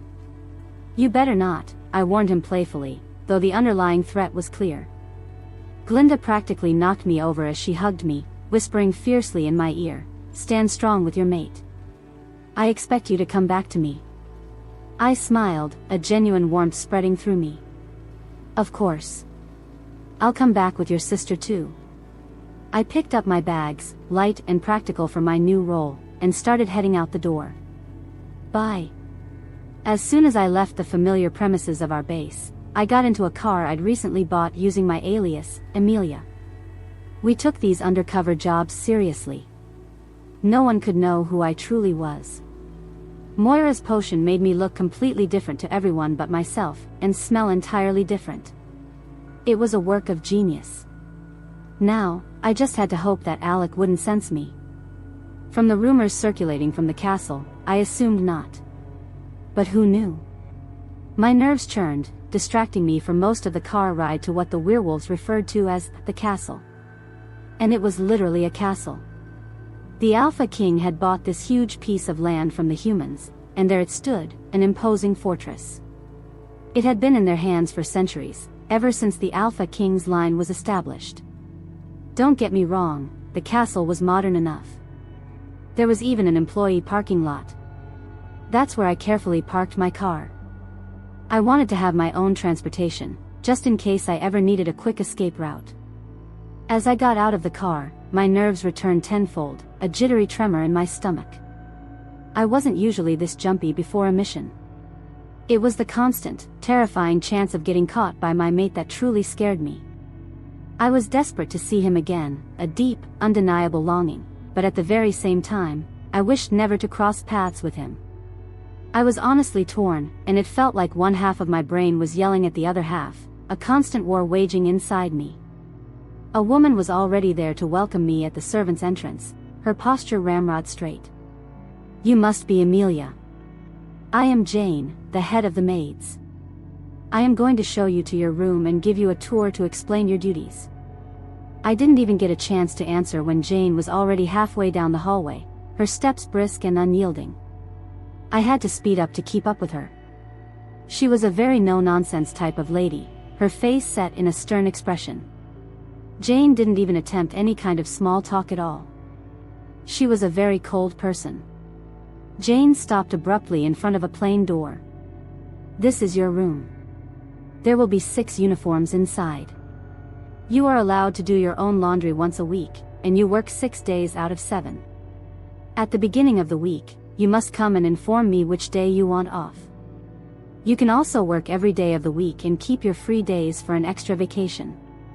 I tried to be polite, keeping my tone mild. Thank you.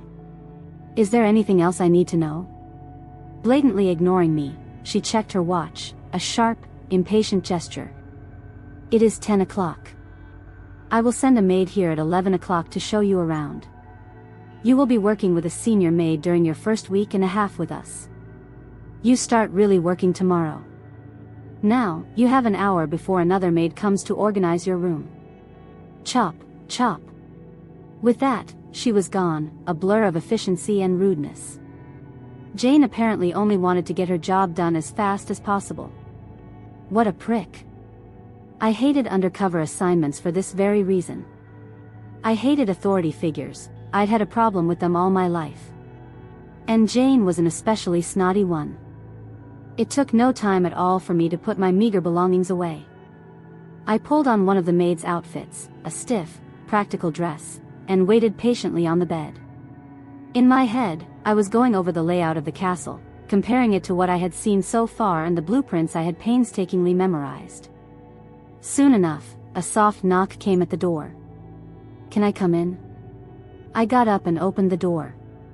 Hello, I'm Amelia. The older-looking maid, her face etched with a lifetime of hard work, looked me up and down, her gaze assessing. I'm Margot. I am helping you get the hang of our work here. Come on, I have to get my part done in addition to getting you situated. I was starting to feel like all the maids here had a no-nonsense attitude, at least all the older ones. I hadn't met a maid younger than 50. I was hoping to have some girls my age, in their early 20s. It's at this age where girls love to gossip, and that's usually where the best intel lies. So far, it was a bust. I had 2 weeks before my trial period was up. I wanted to be done by then.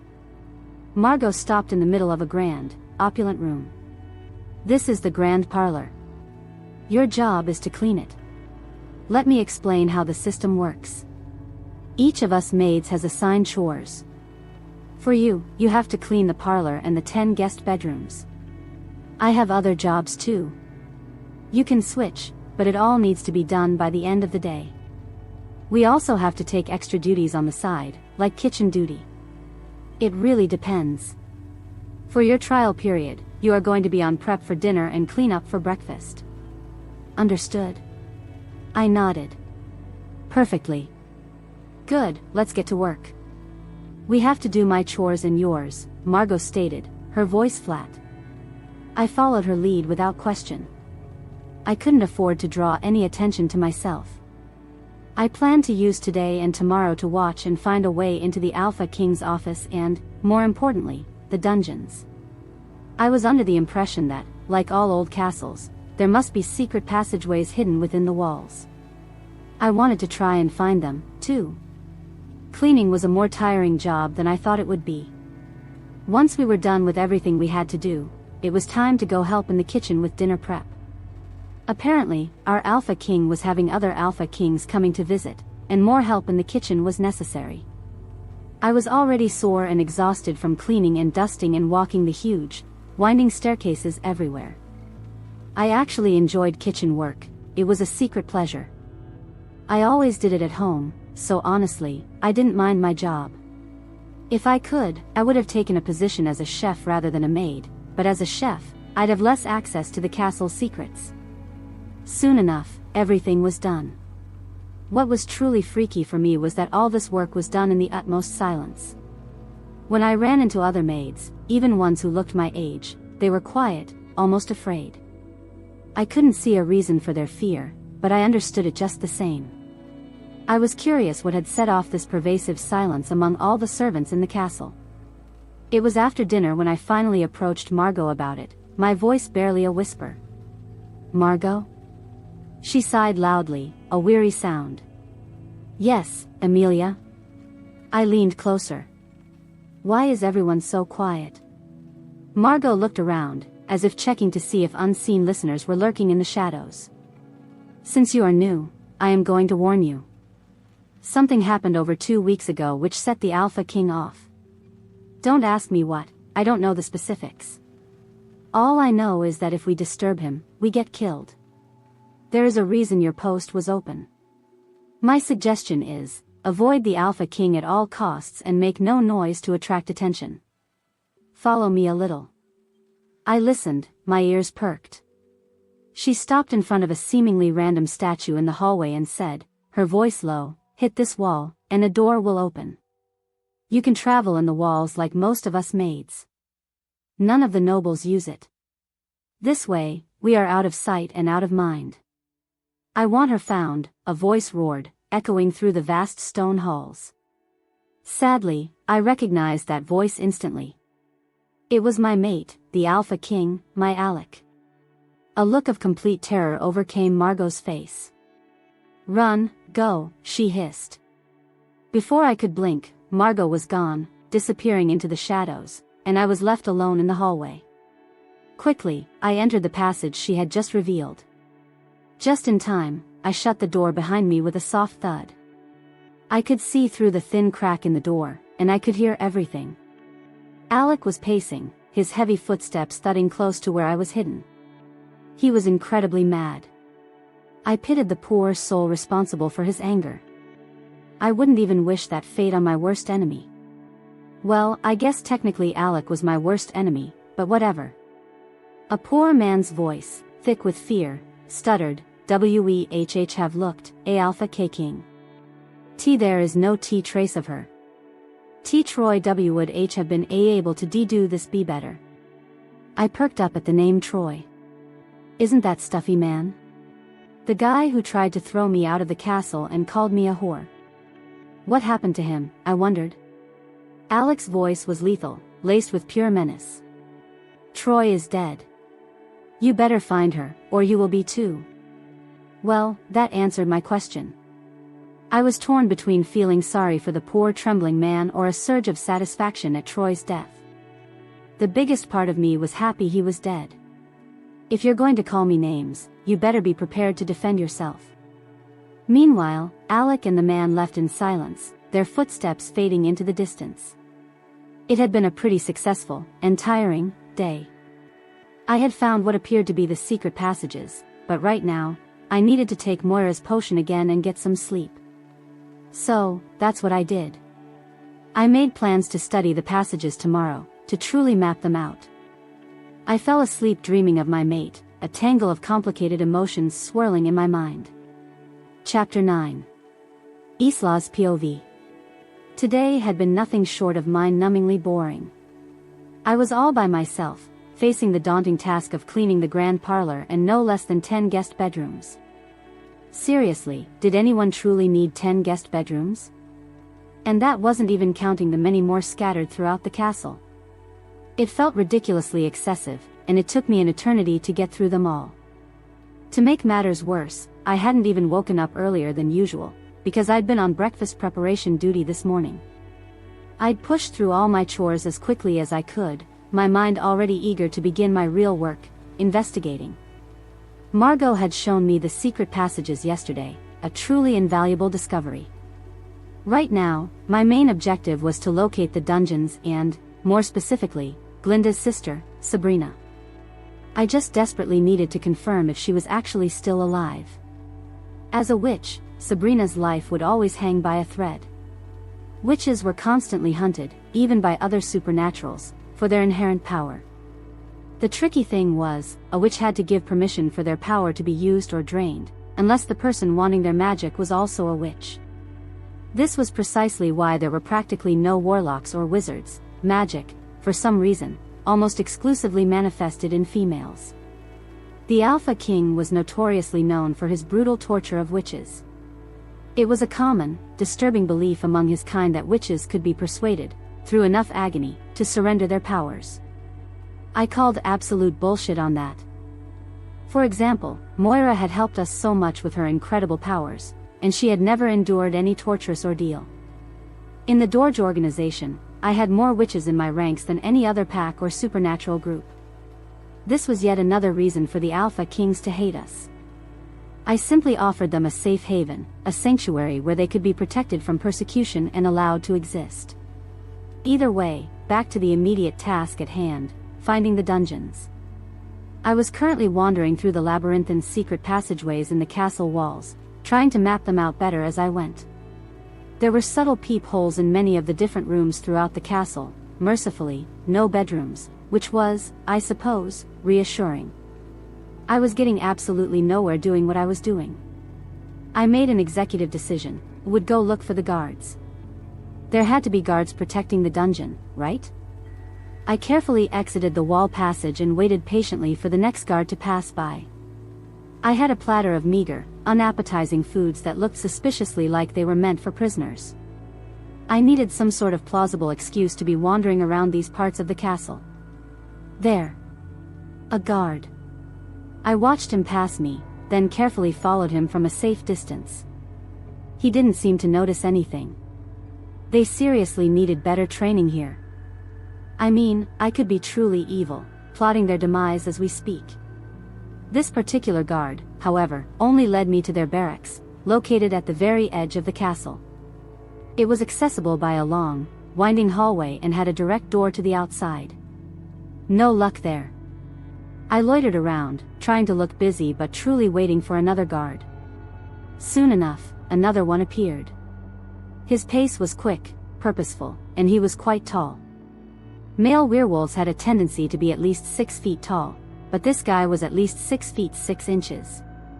It made me feel positively tiny, and I was a respectable 5 feet 8 inches myself. I followed the tall guard at a distance. He was significantly better trained than the first one. I had to duck out of sight several times when he looked back to check his tail, to see if anyone was behind him. That was a good habit to have, honestly. But he wasn't good enough to catch me. Ha! I hit the jackpot when he led me straight to the dungeons. Goal accomplished. Now, I just needed to get inside and see if there was an informant from my organization captured here. That was, of course, one of the original reasons why I was here. That, and to find Sabrina for Glinda. Technically, Glinda was a part of my family now, and that made Sabrina family too. Was there a secret passage into the dungeons? That would make my life infinitely easier. I sneaked back the way I came and re-entered the wall passage through the nearest door.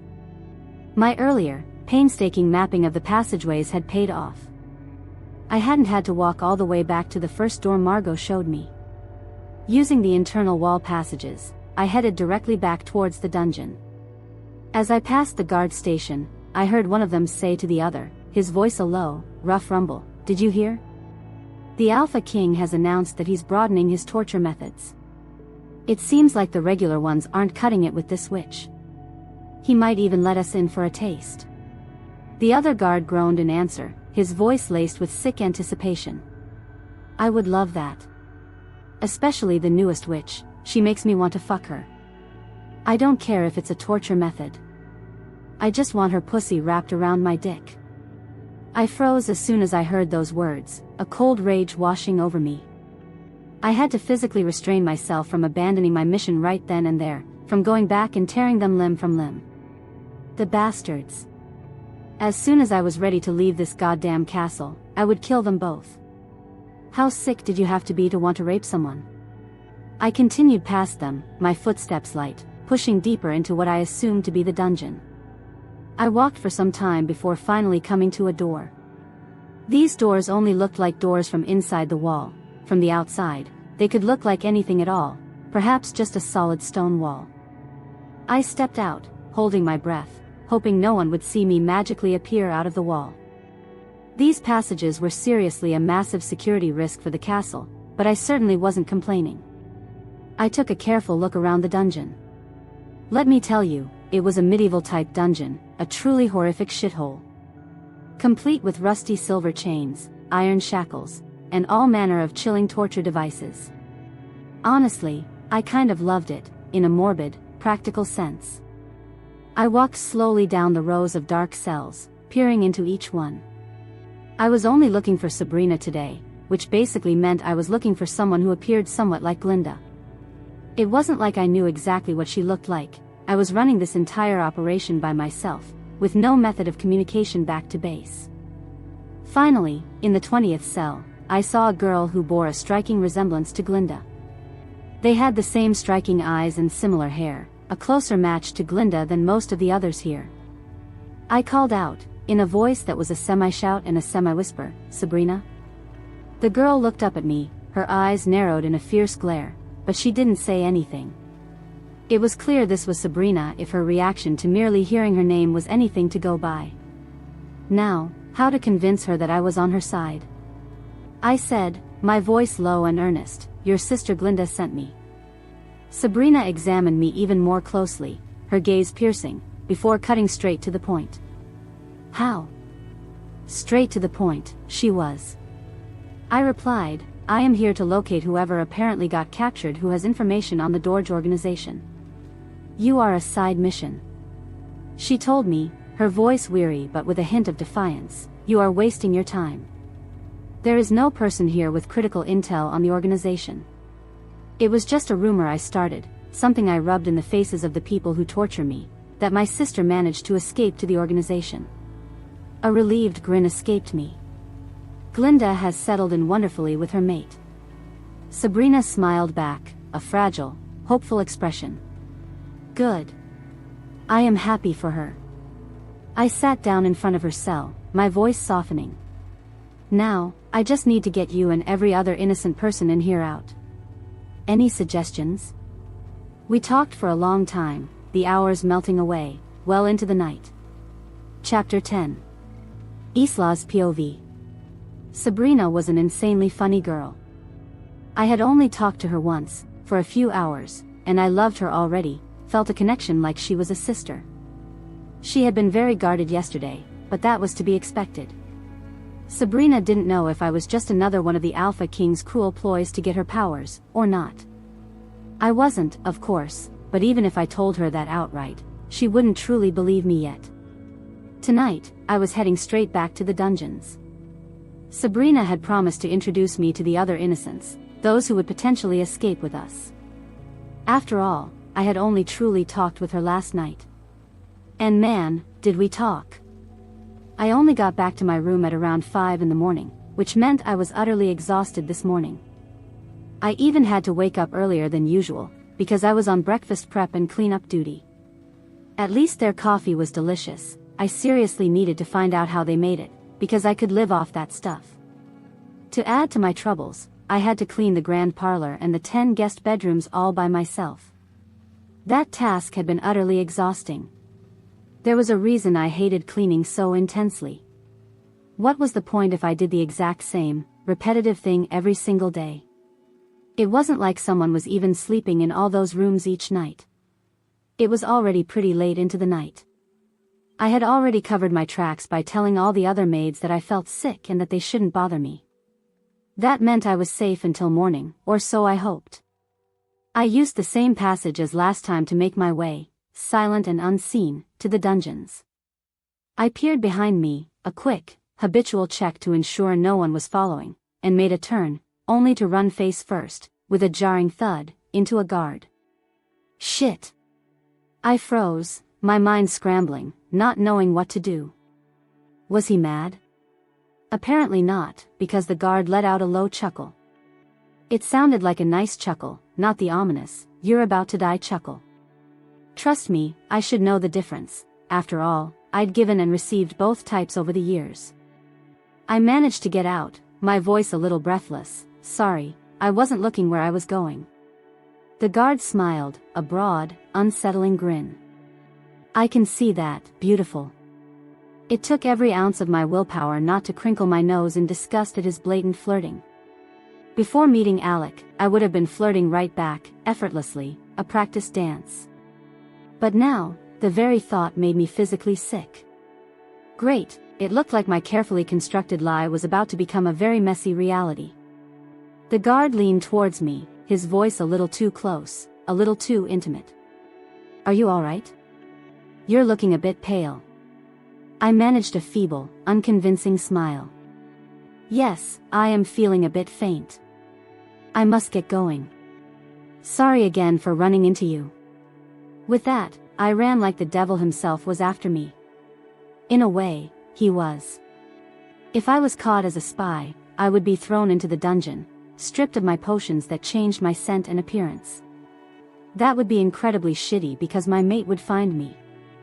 Right now, I resembled Amelia, a girl from the organization who had just recently joined, and I smelled faintly like my sister. It was supposed to throw people off, if they knew either of them. Deep in thought, my mind racing, I followed the passage into the dungeons easily and quickly. It was already becoming a strange, unsettling habit for me. As I emerged into the hellhole, I practically ran over to Sabrina, who looked absolutely terrible. It seemed clear she had just endured another round of torture. What happened? I asked, immediately wincing at the stupid question. Isla, she obviously got tortured. Sabrina managed a weak smirk at me, despite her pain. What do you think? I frowned, my concern evident. Will you be able to introduce me to the others in this state? She nodded, a faint, shaky gesture. I think so, but it ended in a painful coughing fit. I tooted, shaking my head. No, Missy. Not in this state, you won't. I reached inside my clothes and pulled out a small bottle. It contained a powerful healing potion that Glinda had made for me. She had told me to keep it for emergencies, and this certainly qualified. One little sip would alleviate Sabrina's pain enough for me to get the necessary introductions. I handed it to Sabrina, and she drank it without a single question, trusting me implicitly. After taking a sip, she handed it back, a grateful flicker in her eyes. Thanks. I will have to point the different people out to you. I nodded, my mind already on the next steps. Okay. Sabrina pointed to the cell directly across from hers. That's William. He got here last week, and he's why the intel that the Alpha King caught one of your people started circulating. His sister apparently made it to you, and he talked to the leader a bit too before going back to get some things at home. He never made it back. The irony of this situation was not lost on me. The girl she described was Amelia, the very girl whose face I was currently borrowing. This was going to be incredibly awkward. I approached his cell warily. I called out, William? Amelia? William called back, his voice hoarse with disuse. I shook my head sadly, letting my usual voice come through, the one that resonated with authority. This is just a disguise. I heard the shock in William's voice, a sudden, sharp intake of breath. Boss? I gently touched his hand through the bars, my voice a low, firm whisper. Shoo, no one can know. I am here to get you all out. William smiled, a broad, genuine grin breaking through his weary features. How is my sister? I gave him a matching smile, a genuine warmth in my chest. She is well. In fact, I think she just met her mate in my brother's pack. He let out a low growl, a protective instinct, despite his weakened state. I won't be there to threaten him if he breaks my sister's heart. I reassured him, my voice confident. You will be back there in no time. I headed back to Sabrina. Who's next? She pointed to the cell 2 down from hers. There are a set of twins in there, Jack and Jason. They have been here for a long time. Apparently, they used to be loyal wolves, but they helped their mate escape the castle. He escaped, but the 2 of them got caught. I walked over to their cell. Jack and Jason? What do you want? Growled out Twin 1, his voice rough with resentment. I put my hands up, a gesture of peace. I just want to know who I am helping escape. Twin 2 frowned, his eyes shadowed with despair. We don't care. Leave us alone. I tilted my head to the side, curiosity piqued. Why? Twin 1 shook his chains, the metal clinking ominously. Our maid is dead. I tried to reassure them, a pang of sympathy in my chest. Are you sure? Twin 2 explained, his voice flat. We felt the bond break. Twin 1 stated, his voice devoid of emotion, I don't care anymore. I frowned, a stubborn resolve setting in. I cannot, in good conscience, leave you here. What about second chance mates? Twin 2 stated, his voice filled with bitter experience. Finding our mate was hard enough the first time. My brother and I were lucky. Another one is close to impossible. I tried to be upbeat, injecting a note of optimism into my voice. Close to impossible is not impossible. Either way, your mate would have wanted you to live, wouldn't he? Twin 1 looked at me straight in the eye, a spark of something rekindled in his gaze. We will help you escape. Or we will die trying. Our mate would be proud of us for that, Twin 2 finished, a renewed resolve in his voice. I returned to Sabrina. Who next? She pointed to the very first cell. There is a girl in there, a vampire. Her name is Melody. Her father tried to kill the Alpha King, but she knows nothing about it. I wandered to this small, solitary cell. Melody? An angelic, light voice answered, yes? I leaned against the cold wall, my voice gentle.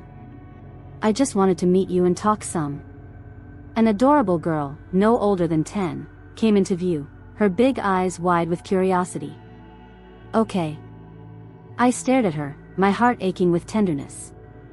How would you like to escape?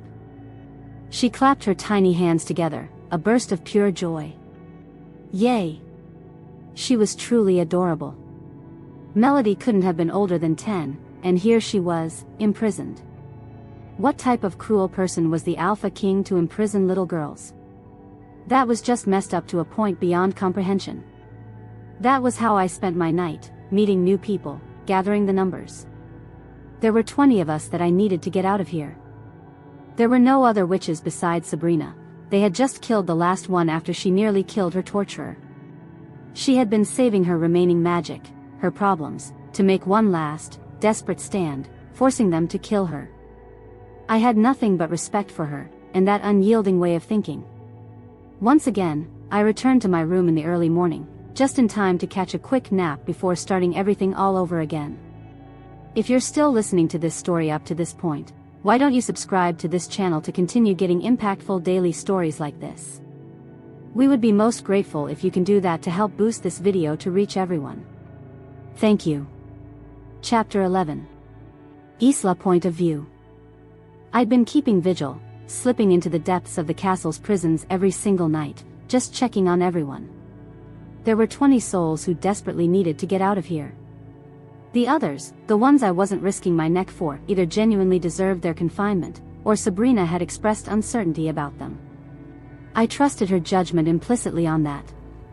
Already, I knew I was facing an uphill battle just getting Sabrina, William, Melody, Jack, Jason, and the other 15 brave people out alive. I'd been living and breathing this undercover assignment for a week and a half now. That left me with barely another week to execute the escape, to free everyone, and myself, from this oppressive stone trap. Sabrina had mentioned a risky plan, giving them a potent potion that would alter their appearances and scent to match mine, allowing them to simply walk out. It was audacious, almost foolishly so, but it was our best shot. It needed to be firmed up, solidified into a workable strategy. That night, I moved with the practiced stealth of a shadow, sneaking over to the prisons and slipping through the hidden passage to reach Sabrina's cell. She was keen to plan our escape, down to the last, meticulous detail. But as I approached, something felt wrong, profoundly different. The air itself seemed heavy, vibrating with an unnatural stillness.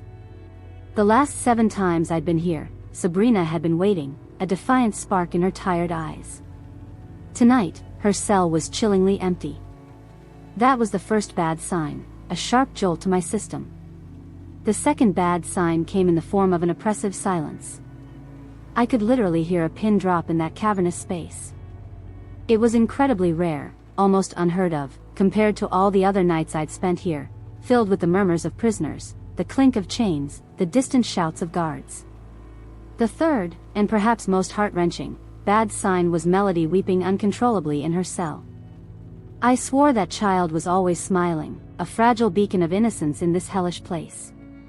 To hear her cry, to hear that raw, childlike grief, sent a cold dread through me.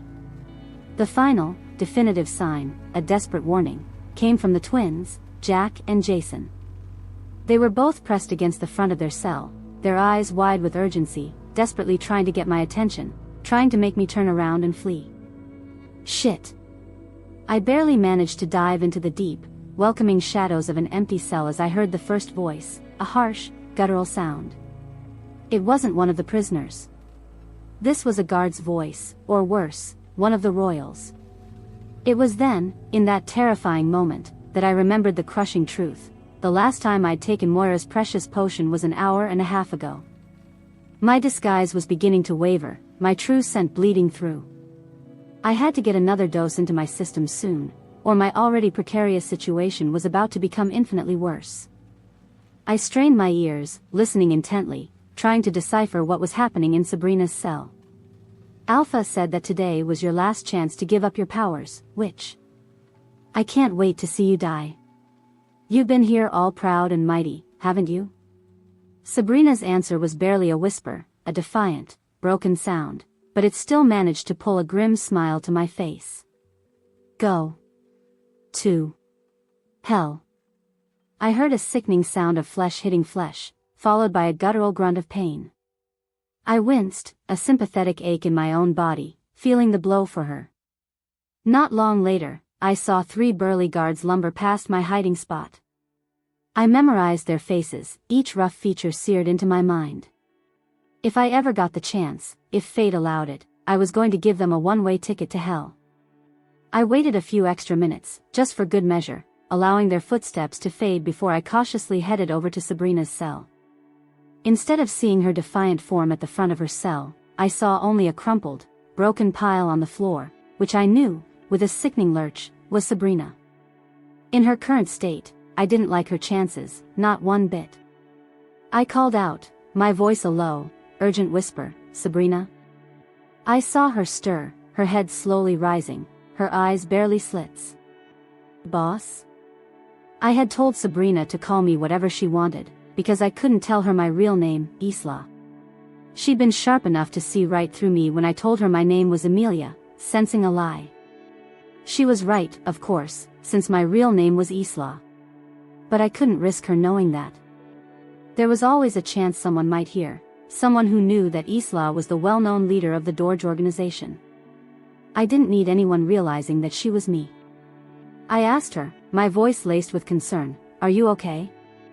She chuckled weakly, a painful, rasping sound. What is your definition of okay? Do I look okay? I winced, knowing the answer all too well. Yeah, I know. I pulled out my lock-picking tools, my fingers moving with practiced ease, and got to work on the rusty lock. Not even a minute later, the heavy iron door to Sabrina's cell swung open. I rushed over to my friend, quickly forcing her to drink the healing potion I had with me. It was my last serving, though. I needed to be more careful, to avoid running into any more situations like this. Do you feel better? I asked, watching her closely.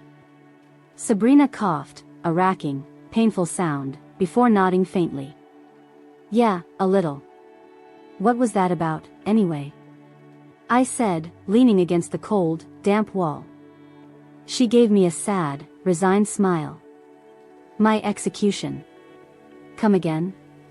I asked, still reeling from the shocking revelation.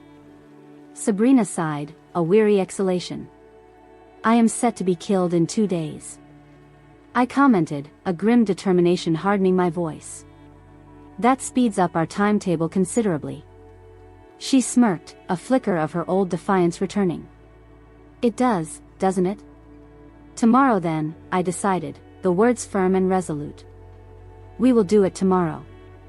Kinda of short notice, don't you think? Axel called out from the cell next door. He was one of the ones I was helping escape, a strong, silent presence. Doable nonetheless, I confirmed, my gaze steady. Sabrina managed to catch my attention, her eyes alight with purpose. Then let's get to planning. I shrugged, a casual gesture despite the immense pressure. It's easy. I knock out 20 guards, make potions with their faces, sneak all of you out through the same passage I come through. We run to my organization and live. You make it sound so easy, Sabrina groaned, a genuine laugh escaping her lips. I joked, well, I'm sure we'll run into some problems, but we can't plan for those. You only live once, right? She rolled her eyes, but a genuine smile touched her lips. Now you've stressed me out. I shoved her playfully. I have the hard part, remember? Sabrina shoved me back, a surprising strength in her arm. True. Do you have enough potion? I nodded. I got Moira to make some more for me on my day off. We continued to discuss the plan for most of the night, refining every detail, anticipating every possible snag. In the early morning hours, we decided that the plan was good enough, solid enough, and I could finally go catch the last 4 precious hours of sleep I could get. As I was exiting the dungeon through the passageway, a chilling realization hit me, stopping me cold. I hadn't taken a potion in over 4 hours. Shit. Moira had warned me, explicitly, that my mate would be able to track my scent if I didn't take it every 2 hours, without fail. My appearance was safe, that spell was more robust. But the spell for my scent could be broken by my mate. I couldn't even believe I had made such a simple, yet potentially fatal, slip-up. I started running down the halls toward my room, my heart pounding a frantic rhythm against my ribs. I ran faster and faster and faster, urgency filling my entire being. It was like a sense of doom was coming for me, a premonition of inevitable disaster. It would be just my luck to run right into my mate. I was so lost in thought, consumed by panic, that I did just what I was trying so desperately to avoid. I ran right into a man. I looked up, my eyes wide, and saw the familiar, startling face of my mate. Oh, great. He looked incredibly confused as he sniffed the air, his brow furrowed in concentration. I took his momentary hesitation, his confusion, as a golden chance to run. I took off at full speed in the other direction, my feet pounding the ornate floor. I had taken a wrong turn anyway, in my panicked flight. It took my mate a second, a precious beat, to realize what was happening. His roar, when it came, was incredibly scary, a primal sound of fury, and it encouraged me, fiercely, to run even faster. I barely made it to my room, throwing the door open, and swallowed the potion in a frantic gulp just as my mate burst in. "Where is she?" he roared, his voice shaking the very walls. It didn't take much effort to pretend to be terrified, to cower in a corner. "Sorry, Alpha King." "What are you talking about, Alpha King?" Alec looked utterly pissed, his eyes blazing. "I smelled her." "Where are you hiding her?" I cowered further into the corner, feigning ignorance. "Who is her?" "My mate," he yelled, his voice raw with frustration. Luckily, at that very moment, his beta, also named Axel, burst into the room. Technically, an alpha's beta is supposed to be the alpha's best friend, his confidant, his right hand. I didn't know if that was entirely the case here, but I did know that Axel was the only person besides me who could call Alec by his given name. Axel instructed me quickly, his voice urgent and low. "Get out of here." I followed his instructions without hesitation. I liked my head attached to my body, and Alec, in his current state, seemed intent on detaching it. I ran out of there like my tail was on fire, a frantic, desperate flight. I rushed over to Margot's room, the maid who had first introduced me to the castle. I knocked, my heart still thudding. She answered tiredly, her voice muffled through the door. "Who is it?" I replied, my voice a little breathless, "It's me, Amelia. I have an issue. The Alpha King just came into my room, and the Royal Beta told me to leave. I did, but now I have nowhere to sleep." Margot shrugged, her voice flat with exhaustion. "Fine. I'm tired." I followed her in, grateful for the reprieve, and settled in for the night on a spare cot. I would need as much sleep as possible for tomorrow, well, technically, later today's, escape. Chapter 12. Isla's POV. My sleep was incredibly fitful after the terrifyingly close call with my mate last night. I went through my daily duties like a robot, my mind entirely occupied with meticulously going through every single detail of our planned escape. I barely had enough of Moira's potion left. I had to cut one of my doses to have enough for everyone, which meant we would have to move with absolute speed if we didn't want the Alpha King breathing down our necks. The few personal items I'd brought with me weren't important at all. It was literally just clothes and my toothbrush. I had more where that came from. Everyone in the prison, for obvious reasons, had nothing at all. I finished my duties as quickly as humanly possible, my movements efficient and precise, so I could get to the guards. It was simple, really. Knock them out, take their clothes and a piece of their hair, then head straight to the prisons. No one needed to freak out.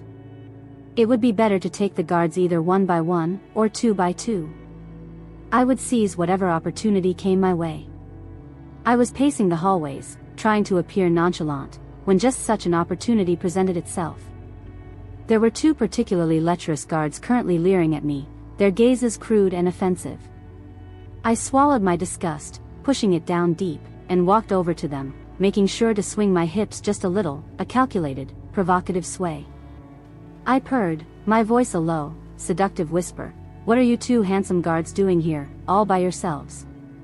"Just patrolling, beautiful," one of them drawled, his eyes raking over me.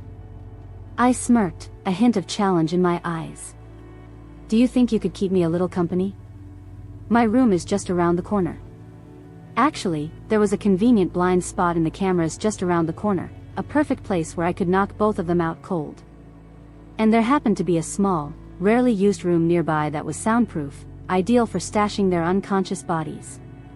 But they certainly didn't need to know any of that.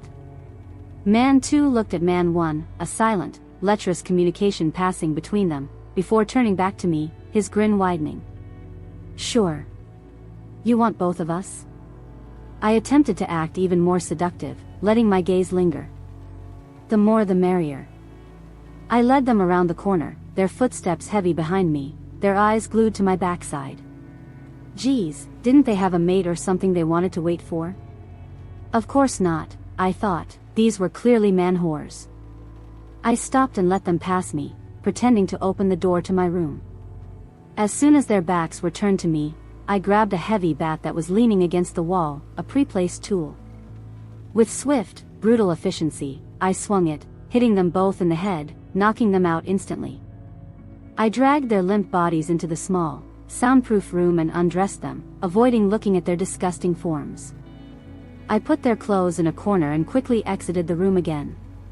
Soon enough, I found Man 3, Man 4, and Man 5.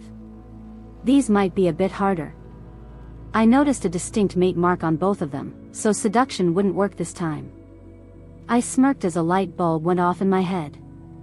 This new approach should work. I let my eyes tear up a little, conjuring a desperate, terrified look that immediately took over my face. I ran over to the two guards, my voice trembling. "Sirs, please help me." They looked confused, their usual gruff expressions softening slightly, and Man 3 asked, his voice laced with concern, "What's wrong?" I let a single, perfect tear fall down my cheek, a genuine theatrical performance. There were these two men, they came into my room and wanted to sleep with me. I said no, but they undressed themselves. I panicked and hit them. They are guards. I am going to get killed. Please help. Man 4 tried to reassure me, his voice gentle. "Hey, little lady, you won't get in trouble. Where are these guys, anyway?" I cried some more crocodile tears, my voice a pathetic sob. "In my room. I can show you if you want."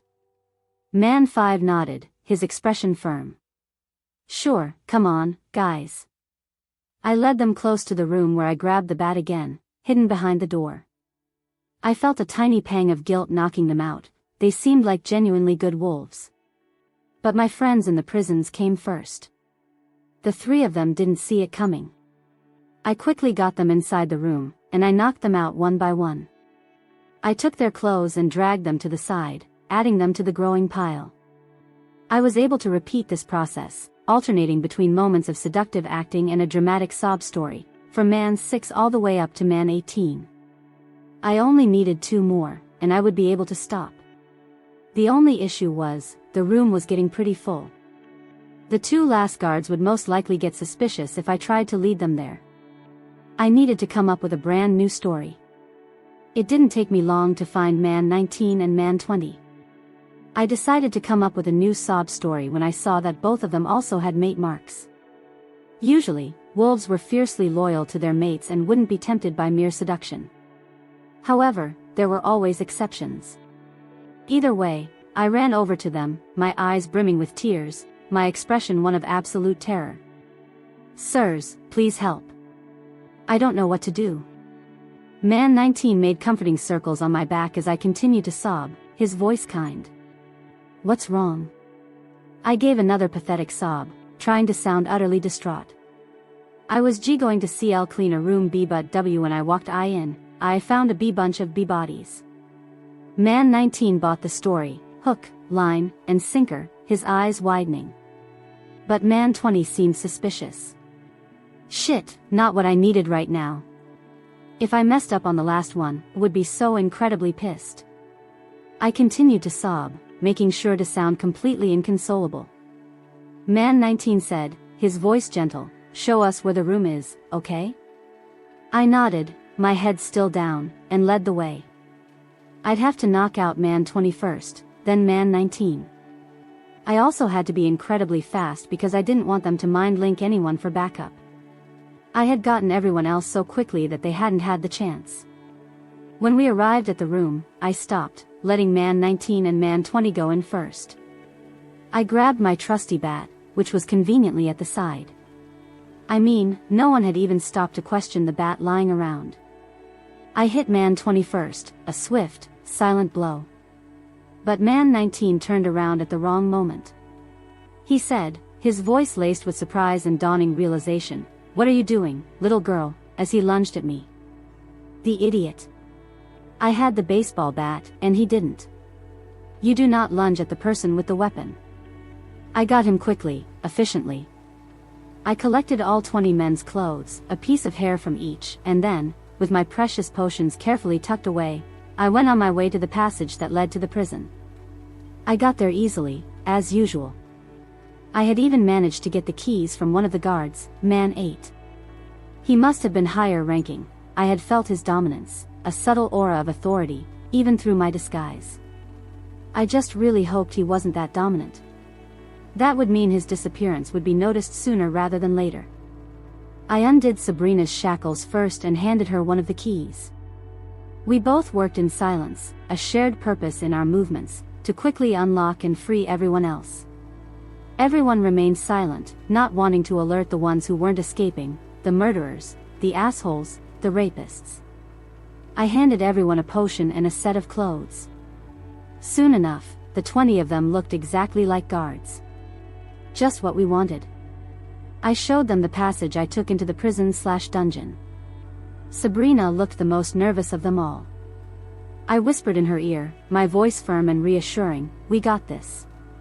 Stop worrying, you will stand out if you don't calm down." I sent Sabrina to the very front of the group. I had told her how to get out, through the front gate, using the Alpha King's title to scare the guards into letting them pass. We had to move in groups of 3 or 4 to not arouse suspicion. The first group went, and when they were barely out of sight, the second group followed. I had split everyone up into 6 separate groups. I was in the very last one. Eventually, my group started moving, and not a moment too soon. I had already gone long enough without a fresh dose of the potion to hide my scent from my mate. Externally, I looked incredibly calm, my face a mask of composure, but internally, I was panicking. I could feel my face subtly changing back into its original form, the magic beginning to wane. To make matters worse, I heard a booming roar, a primal, terrifying sound, from my mate, and my face paled further. He must have caught my scent. I told the 3 people in my group, my voice urgent, "Run. Don't stop. When you reach the organization, tell them Isla sent you. I will try to join you." One of them asked, his voice laced with confusion and fear, "What's wrong?" I told them grimly, my voice flat, that roar was the Alpha King. Every single one of them paled, their faces draining of color, and they followed my instructions to the letter, their feet pounding the floor. I saw them talk briefly to the guard guarding the entrance, a flicker of movement, then he let them go, and I breathed a deep sigh of relief. I needed to confuse my trail now, by running throughout the entire castle before finally making my own escape. I did just that, a frantic, desperate dance through the halls. I passed the same way twice, rubbing my scent onto various objects and rooms, trying to leave a confusing, convoluted trail. It should confuse the Alpha King enough that he wouldn't follow my scent outside the castle walls. I had also made sure to touch all the clothes the escapees were wearing, ensuring they would all have my faint scent, a subtle misdirection. I was deliberately trying to provide my mate, Alec, a stronger scent to follow, leading him on a wild goose chase within the castle. It seemed it worked. I could hear his furious growls, closer now, following me. Shit, he was way too close for comfort. I knew at this point my features were entirely back to normal, and so was my scent. I arrived at a window and looked down, seeing the soft, yielding mud below. Perfect for messing up my trail. I opened the window and perched precariously on the edge. It was then that my dearest mate decided to make a dramatic appearance. I stared at him, and he stared at me, from about 8 feet away. It felt like an eternity, and I felt myself get lost in his molten silver eyes, a dangerous, intoxicating pull. I shook my head hard, trying to rid myself of these distracting, dangerous thoughts. Alex still seemed to be caught in the powerful spell of the mate bond, his wolf momentarily subdued by the sight of me. Oh well. I needed to go. I saluted my mate, a defiant, almost playful gesture, and then, with a deep breath, I jumped out the window and into the soft, yielding mud below. It was time to get back home. Chapter 13. Isla. I ran. I didn't look back. I couldn't. If I did, I'd go back to him, to my mate. My wolf was fighting me for control, and damn it, a part of me wanted him too. But I'd made a promise to my people, they were counting on me. And he had his own responsibilities, his own world. We were worlds apart. I ran faster. At my speed, I was catching up to the others. I picked up their disguised scents, mixed with mud. Smart. I sped up even more, wanting to be with them when they reached my base. I focused on tracking them and fighting my wolf. Suddenly, I crashed into Jack, one of the twins. I yelped at the impact, and he growled at me. I realized my scent must be different, still masked from my disguise. And I remembered Jack's willingness to die for our escape. He might attack. Shit. I took off again, aiming for Sabrina. As a witch, she'd recognize me. I needed to hurry. I could hear Jack's wolf form roaring behind me. Just what I needed. Out of the corner of my eye, I saw Sabrina. Her eyes widened as she took in the wolf chasing me. I dove behind her, hiding. Very brave, I know. Sabrina yelled at Jack, "This is the girl who got us out, you idiot." I shifted, and someone handed me clothes. Before we reach the organization, there's something you need to know. I'm Isla, the leader of the Dorge Organization. I went undercover to get Sabrina and because I thought the Alpha King had captured one of my people. If you keep following me, you'll be staying with the Dorge Organization. If you don't want to, you can't come. I can't risk anyone snitching. I paused, and got 20 affirmative answers. Now that we're clear, no one calls me Isla. I keep my identity secret. As you know, the Dorge Organization is also a mafia in the human world. Call me boss, or Don, whatever you prefer. Now, let's go. We all took off for my home.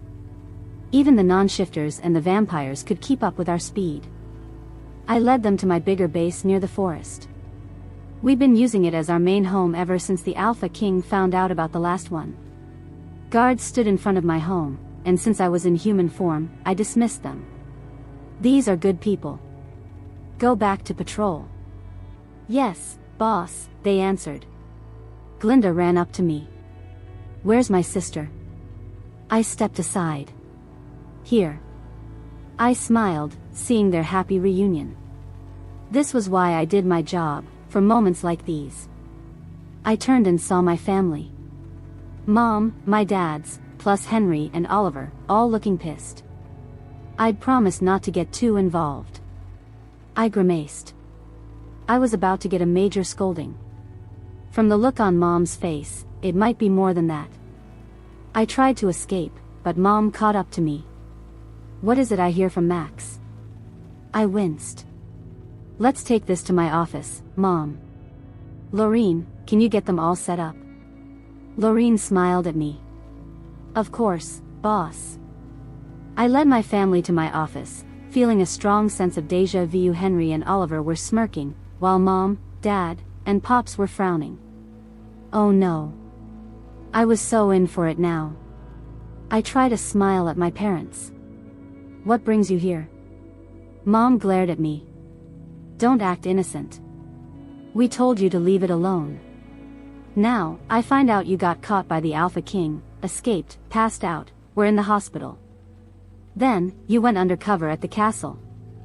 And there was a huge attack on one of your bases. Why am I only now finding out about it? I tried to placate her. Well, we didn't want you to stress. She cut me off. We came here a week ago to surprise you.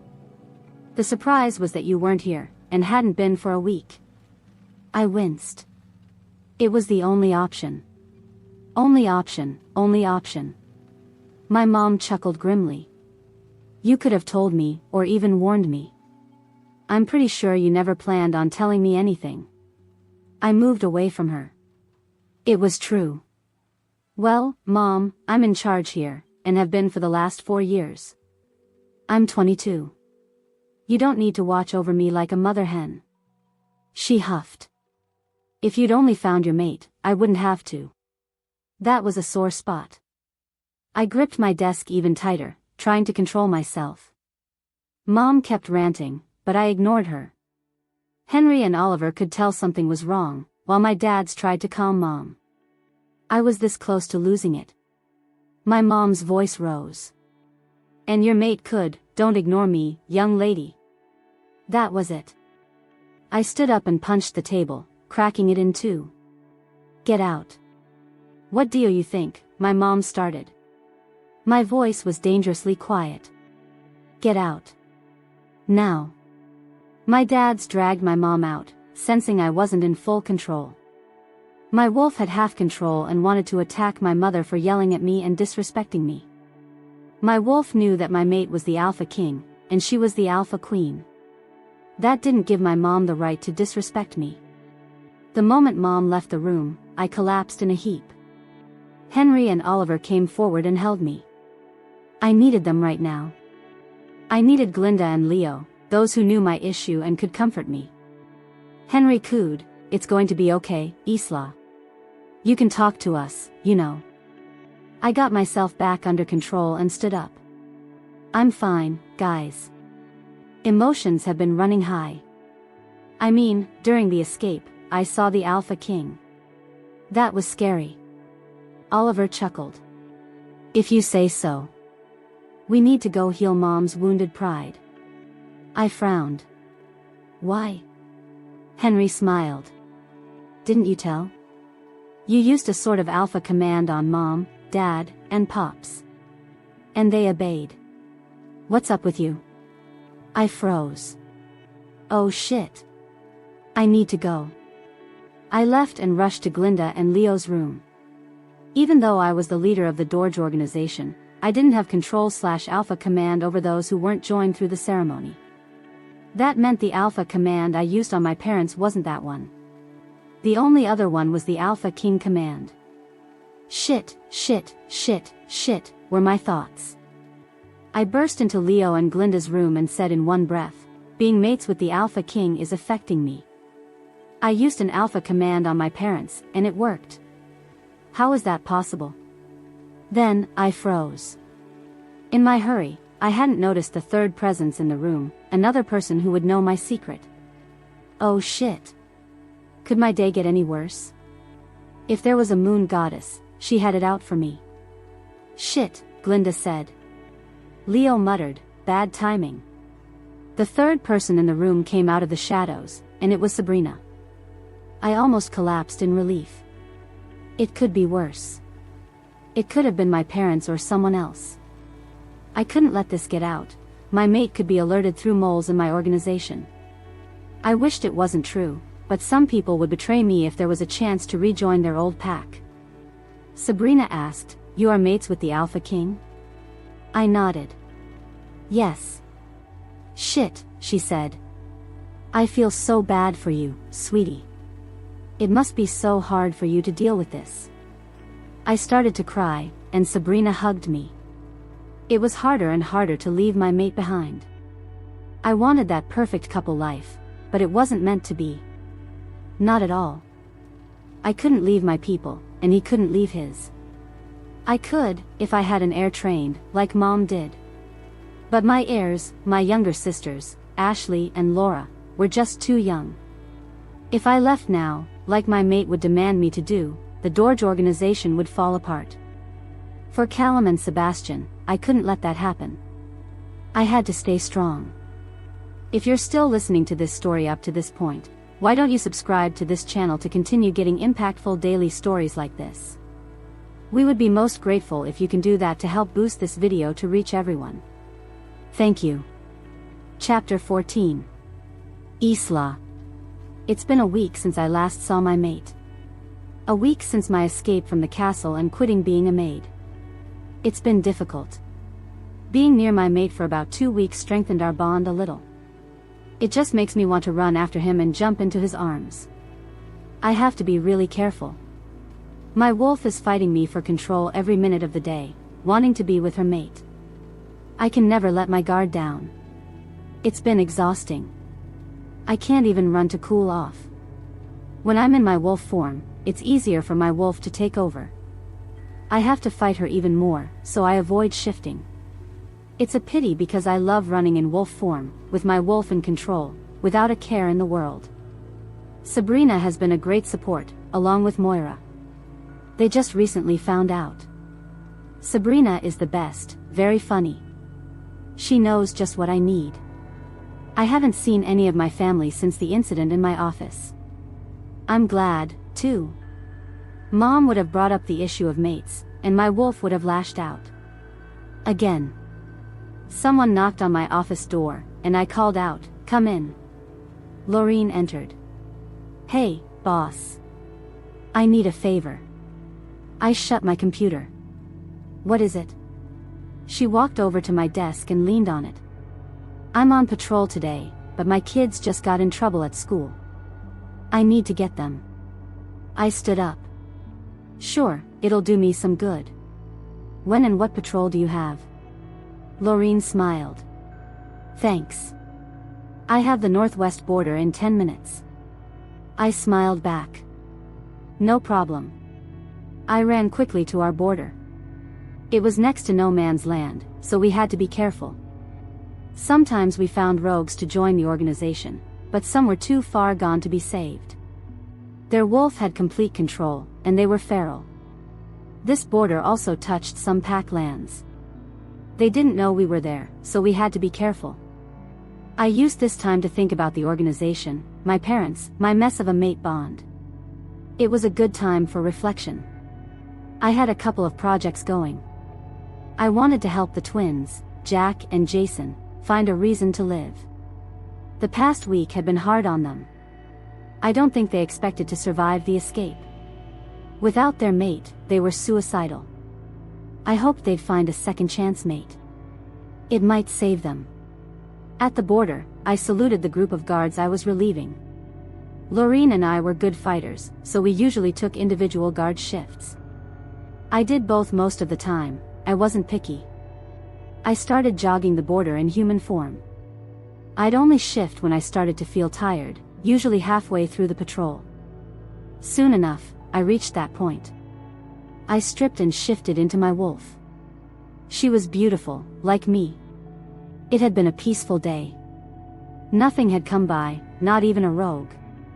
I was happy about that. My wolf had even put up less of a fight than usual.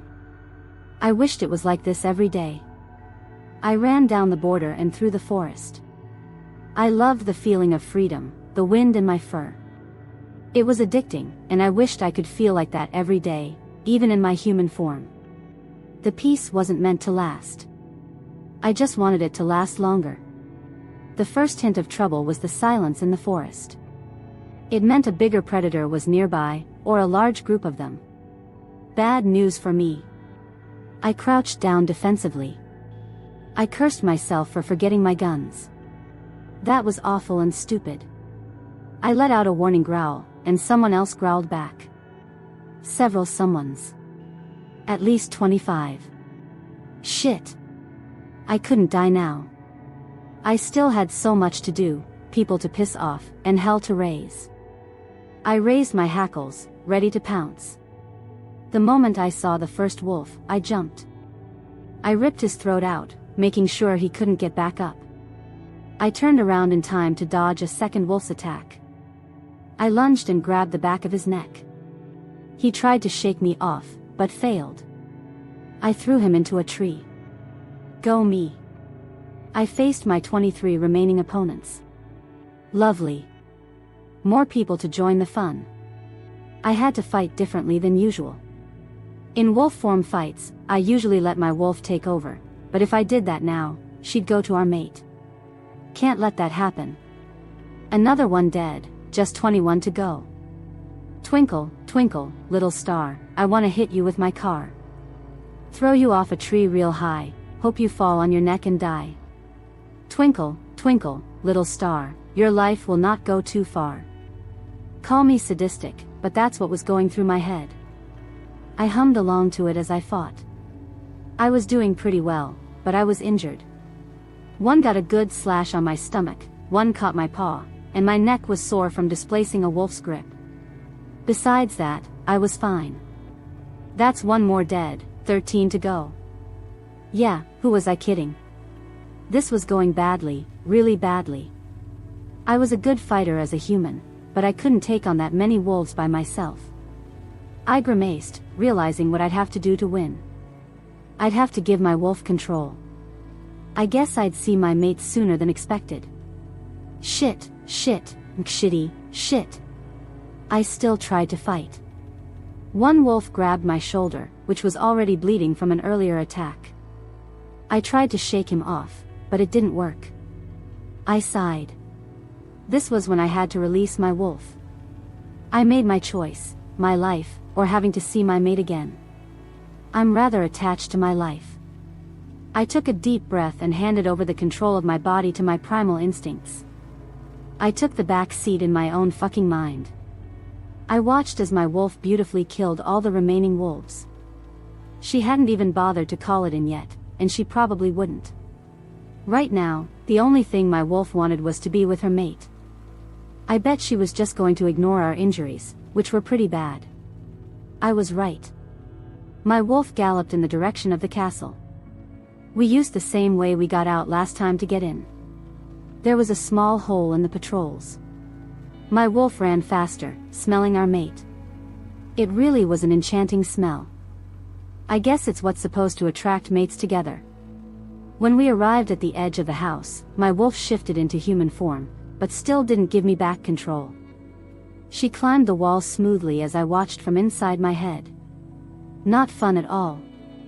Alec's smell was becoming stronger and stronger. My wolf popped open a window and climbed in, right into my mate's fucking bedroom. I immediately fought even harder for control. All my wolf did was the metaphorical hit on the head. I was helpless and could only watch as my wolf approached my mate's side. She curled up next to him and went to sleep. I was back in control, but I was too injured to move.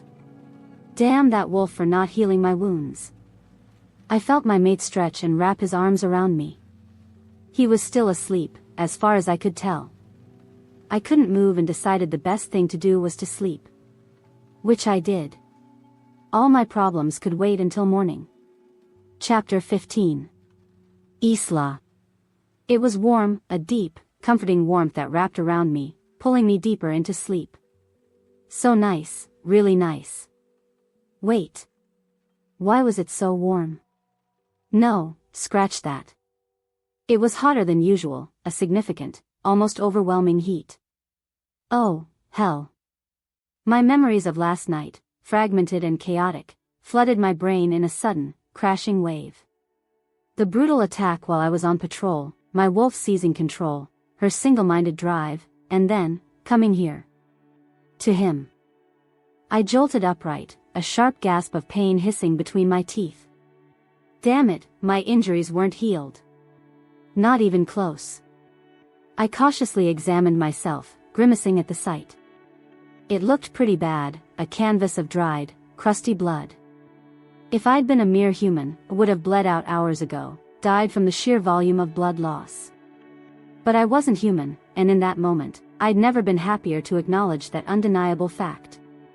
My smaller cuts, the minor scrapes, they were already sealed, faded to faint lines. But the bigger ones, the deep gashes, they were still wide open, angry red mouths on my skin. I was pretty sure at least one of them was still seeping, a slow, steady trickle. Regardless of my battered state, I knew, with absolute certainty, that I had to get out of here. Now. I carefully shifted my weight on the bed, attempting to slide free. But my mate, still deeply asleep, his heavy breath soft against my hair, instinctively tightened his arms around me. It hurt. It really, truly hurt at this point, every muscle screaming in protest. Once again, I tried, with a desperate surge of strength, to detach his arm from me. Nope. Still stuck. One more try. Finally. With a last, agonizing wiggle, I was free. I was just about to stand up from the bed, my muscles trembling, when a deep, rumbling voice broke the silence. Who's here? Well, I guess my mate was awake now. Great. I hastily finished standing, pushing through the searing pain, but nearly collapsed back onto the mattress. Shit. This was not what I needed right now, not with a body that felt like it had gone 10 rounds with a meat grinder. I managed to stay on my 2 feet this time, but not fast enough, not by a long shot. Alec was fully awake now, his eyes snapping open. Laura? Laura? Who the hell was Laura? Why on earth was my mate calling for this? Laura? My wolf let out a low, guttural growl deep inside me, and I found myself in full agreement with her primal demand. He must kill the bitch. He was ours. Then, a groan escaped me, and I felt the overwhelming urge to slam my palm against my forehead. Isla, you're an idiot. Laura was the name I'd given him, the name I used for me. Lost in the swirling chaos of my thoughts, the pain, the surprise, I didn't even notice Alec moving until his strong arms were suddenly wrapped around me again, pulling me tight against his solid frame. Mate. Mine. His voice was rough, possessive, thick with sleep and primal recognition. I attempted to wiggle out of his hold, trying a desperate, flimsy excuse. Nope, no mate here. This is just a dream. He looked genuinely confused for a moment, his eyes searching mine. Laura, you're here. My mate. Apparently, Alpha Kings didn't make much sense before their morning coffee, or before their internal wolf fully ceded control. It was like his wolf was still half in charge, guiding his actions, but if you looked closely at his eyes, they were his normal, human color, the deep forest green the first remembered. What was I supposed to do? It was clear that when Alec fully comprehended the situation, when the fog of sleep lifted completely, there would be questions. So many questions. I tried one last time to escape his iron grasp, hoping against hope. This is all a dream.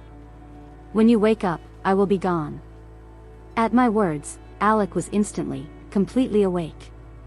His grip tightened, squeezing me closer, and a deep, guttural sound rumbled in his chest. No, you're my mate. I won't let you run from me a third time. I winced, a sharp jolt of agony shooting through me as he put pressure directly on my fresh wounds. Less tight. Hurts. He immediately released me, the raw pain in my voice apparently cutting through his possessive haze, but he stayed close, his body hovering protectively. You're injured? I grit my teeth, managing a sarcastic retort despite the agony. No shit, Sherlock. Get a motherfucking doctor. This hurts like a bitch. Language, he berated, a hint of his authoritative tone returning. I glared at him, fire in my eyes despite my weakened state. I don't give a fuck. You just opened a wound, you big oaf. Alec looked truly torn, his gaze flickering between my pained face and the door. You could escape again. I laughed, a grim, humorless sound that quickly turned into a wince as the movement sent a fresh wave of pain through my ribs. In my state? Not likely, big guy. I saw Alec come up with a compromise, a flicker of decision in his eyes. They glazed over for a moment, a sure sign he was mind-linking his pack doctor. Well, whatever he threatened him with must have worked wonders, because I kid you not, 2 minutes later, a frantic-looking doctor burst into the room. The doctor bowed respectfully as he entered, his eyes wide. "Alpha King, can I treat your mate?" Alex simply nodded, his gaze fixed on me. "Yes." I groaned, a wave of exasperation washing over me. "I can't speak for myself, can I?" The doc looked me over, his eyes widening in genuine horror. "How are you even standing? You have so many injuries, you should be on death's door." I shrugged, forcing a nonchalant air despite the pain. Stubbornness. "I can't die yet, too much to do. Besides," I added, a hint of defiance in my voice, "I've had worse." Alec bellowed, a primal sound of anger and concern at the mention of my past suffering. "What do you mean you had worse?" I met his gaze, unflinching. "I meant what I said. I've been injured worse." The doc looked utterly amazed, disbelief warring with professional awe on his face. "How are you still alive?" I smirked, a flash of my old self peeking through. Turns out, given enough time, our healing power can even regrow missing limbs. Alec and Doc both stared at me in horrified shock, their faces drained of color. "I need to bring her to the hospital," the doc declared, his voice tight. My mate moved forward, intent on carrying me, but I waved him off, a sharp denial.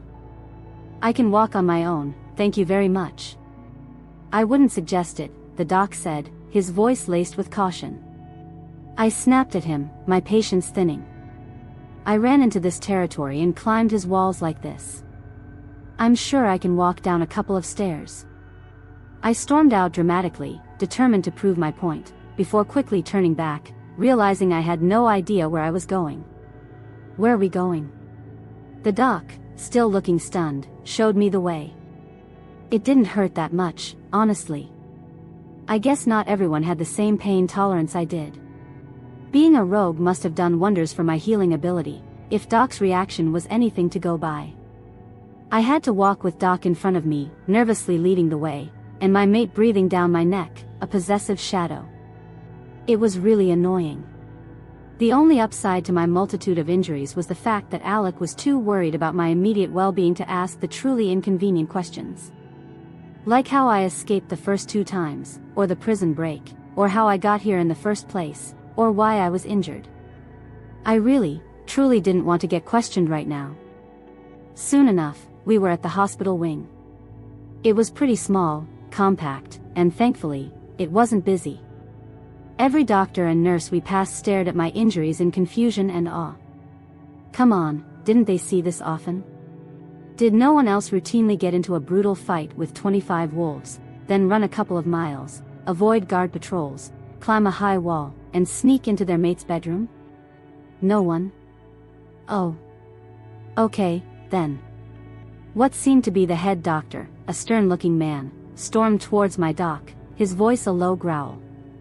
Why isn't she in a wheelchair? She shouldn't be standing. If anything, if the amount of blood is anything to go by, she should be dead. Alec growled loudly, a deep, resonant sound, angry at the very mention of my death. Watch your words around my mate. The head doctor paled instantly, his face draining of color. Yes, Alpha King. While they were busy having their little dominance show, I calmly walked over to the medical equipment. I pulled out a gleaming needle and a spool of thread, intent on getting started on healing myself. I had a huge, gaping gash along my side that was still bleeding sluggishly. I took out a bottle of disinfectant, poured it generously onto the wound, and prepared myself to do the stitches. I stitched myself up quickly, my fingers moving with an ingrained precision that came from years of grim practice. After I finished, tying off the last knot, I looked up to find everyone staring at me, their faces a mixture of shock and utter disbelief. I couldn't understand their expressions at all.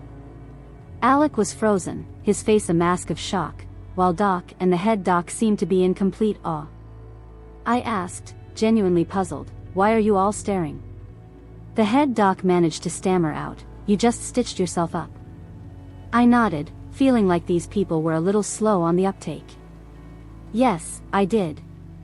Doc, still wide-eyed, added, without anesthesia. We usually have to heavily sedate any wolf to do that, especially for a wound on your side. That hurts more. I shrugged, dismissing their shock. Doesn't hurt that much. Have had worse. I heard some of the docs and nurses whispering amongst themselves, their hushed voices barely audible. What has the Alpha Queen been through? How could one have worse injuries? How is she still alive? How is this still possible? I got annoyed really quickly, my patience wearing thin. Oi, everyone gossiping. Ask me the questions, and I'll answer. One brave soul, a young nurse, stepped forward hesitantly. Alpha Queen, what have you been through to not make this hurt? I smirked, a flash of my old, defiant self. I'm a rogue. Been one all my life. When pack wolves hunt you, and some other rogues try to kill you, you learn pretty quick how to fight. And I had to stitch up my mother and brothers on a regular basis, so I learned early. Another one asked, Alpha Queen, where did you get your injuries? I laughed, a dry, rusty sound. Oh, this is a good story. So, I'm minding my own business, just taking a peaceful run, and 25 pack wolves decide to attack me. Just rude, I tell you. I wasn't even on their territory. How did you fight them off? Questioned a third, his voice laced with fascination. At this point, the head doc and doc were carefully working on my remaining injuries as I talked, cleaning and bandaging. I didn't mind. They were careful, worried about hurting me. Alec, meanwhile, was watching on like a mother hen, his eyes narrowed, his brow furrowed with concern. That image just made me laugh so much, a genuine, if painful, chuckle. I replied, I'm a pretty good fighter, and I'm pretty fast. Anyway, I killed 13 of them, but I was having issues. I hadn't been able to call upon my wolf because of certain disagreements between us. I was forced to, truly had no other choice, and my wolf was able to kill the remaining 12. That stupid-ass wolf then ran several miles, bleeding the whole way, just to be with her mate. A nurse hesitantly went forward, her curiosity overriding her caution. Why did your wolf do that? I told her, the words coming out with a hint of resignation. My dearest maid and I have opposing views on certain subjects, you see. I ran away, but my wolf desperately wanted to stay. So, when she finally had the chance to, when I handed her the reins, she came straight back to him. A young doc sighed happily, a dreamy look on her face. That's so romantic. I reminded her, a touch dryly, not really. A fourth nurse spoke up, her voice bolder now. What do you have opposing views on? I smiled, a genuine, open smile. That's a good question. For the first portion of my life, I spent it on the run, a wild rogue. Then, there was the Dorge Organization. They helped me survive, gave me a home, a purpose, and I love them, truly. Upon meeting my mate, I was on a mission for them, and well, the Alpha King doesn't like them that much. Understatement of the century. Another curious staff member approached, their voice eager. Can you tell us more about the Dorge Organization? At this point, the docs were done with their work, and I hopped off the bed, feeling surprisingly lighter. No can do. The Alpha King is here, and he would use that information against my family, against my people. Now, if you'll excuse me, I have to go get yelled at by my mate. With those words, I left the hospital wing. By common consent, Alec and I remained silent as we went back up to his room, his suite. There was no use letting the entire castle staff know about our brewing argument. But boy, when we got to his soundproof room, I knew, with absolute certainty, that all hell was going to break loose. At the room, Alec closed the door behind us, the heavy wood muffling the sounds of the castle. He turned to me, his voice low, controlled, but laced with simmering fury. Why? I pretended to be innocent, my eyes wide. Why what, Alpha King? Why did you run twice? Alec asked, his voice rising, the control beginning to crack. Well, honesty is the best policy, but sometimes, half-truths will have to do. I explained, choosing my words carefully. I needed to protect my family, my organization, from your attack, from your aggression. The second time, I was here to get Sabrina, the witch, out. Our relationship could never work, Alec. I am a rogue, the leader of the Dorge Organization, and you are the Alpha King. He yelled, his voice cracking with raw emotion. You could have tried. That escalated quickly. And I yelled back, just as loud, just as furious. You hate the Dorge Organization for no reason. Alec huffed, a harsh, frustrated sound, and with a sudden surge of power, he pushed over his heavy dresser, sending it crashing to the floor. No, I didn't. They took my brother. He would have told me. I informed him, my voice dripping with scorn, as I picked up a shoe and threw it squarely at his face. Leo came to them. You had been torturing his mate. Alec froze, his fury momentarily eclipsed by shock, then a dangerous calm settled over him. His maid is a witch. You were going to kill her. I shook my head, the gesture weary.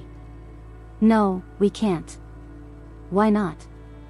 And just like that, he was back to yelling, back to throwing things, a wild, frustrated beast. I gave him the middle finger, a defiant gesture, and then, with a surge of adrenaline, I threw a heavy mirror at him. Fuck off. We heard a polite knock on the door, cutting through the explosive tension. Alec, with astonishing speed, calmed his breathing, his face smoothing out, and calmly asked, "Who is it?" A page, sounding young and a little nervous, answered, "Alpha King, you asked to be warned when your guests arrived." "Thank you," Alec said, his voice completely level, as if he hadn't just been in a shouting match and smashing furniture. "Inform them I will be down momentarily." I turned towards him, my eyes narrowed. "What about me?" "You will stay here until I can come back," he said, his voice leaving no room for argument. I glared at him, pure defiance in my stance. "No fucking way." "Language," he warned, his eyes flashing. "And yes, you will." With no further words, he simply turned and left, the click of the lock echoing in the now silent room. Asshole. I didn't care about him, not really. Not right now. I needed to get out of here. Thank you for listening to this part of the story. The last part of this story will be dropping soon. Subscribe, like and share this video to get notified when the last video drops.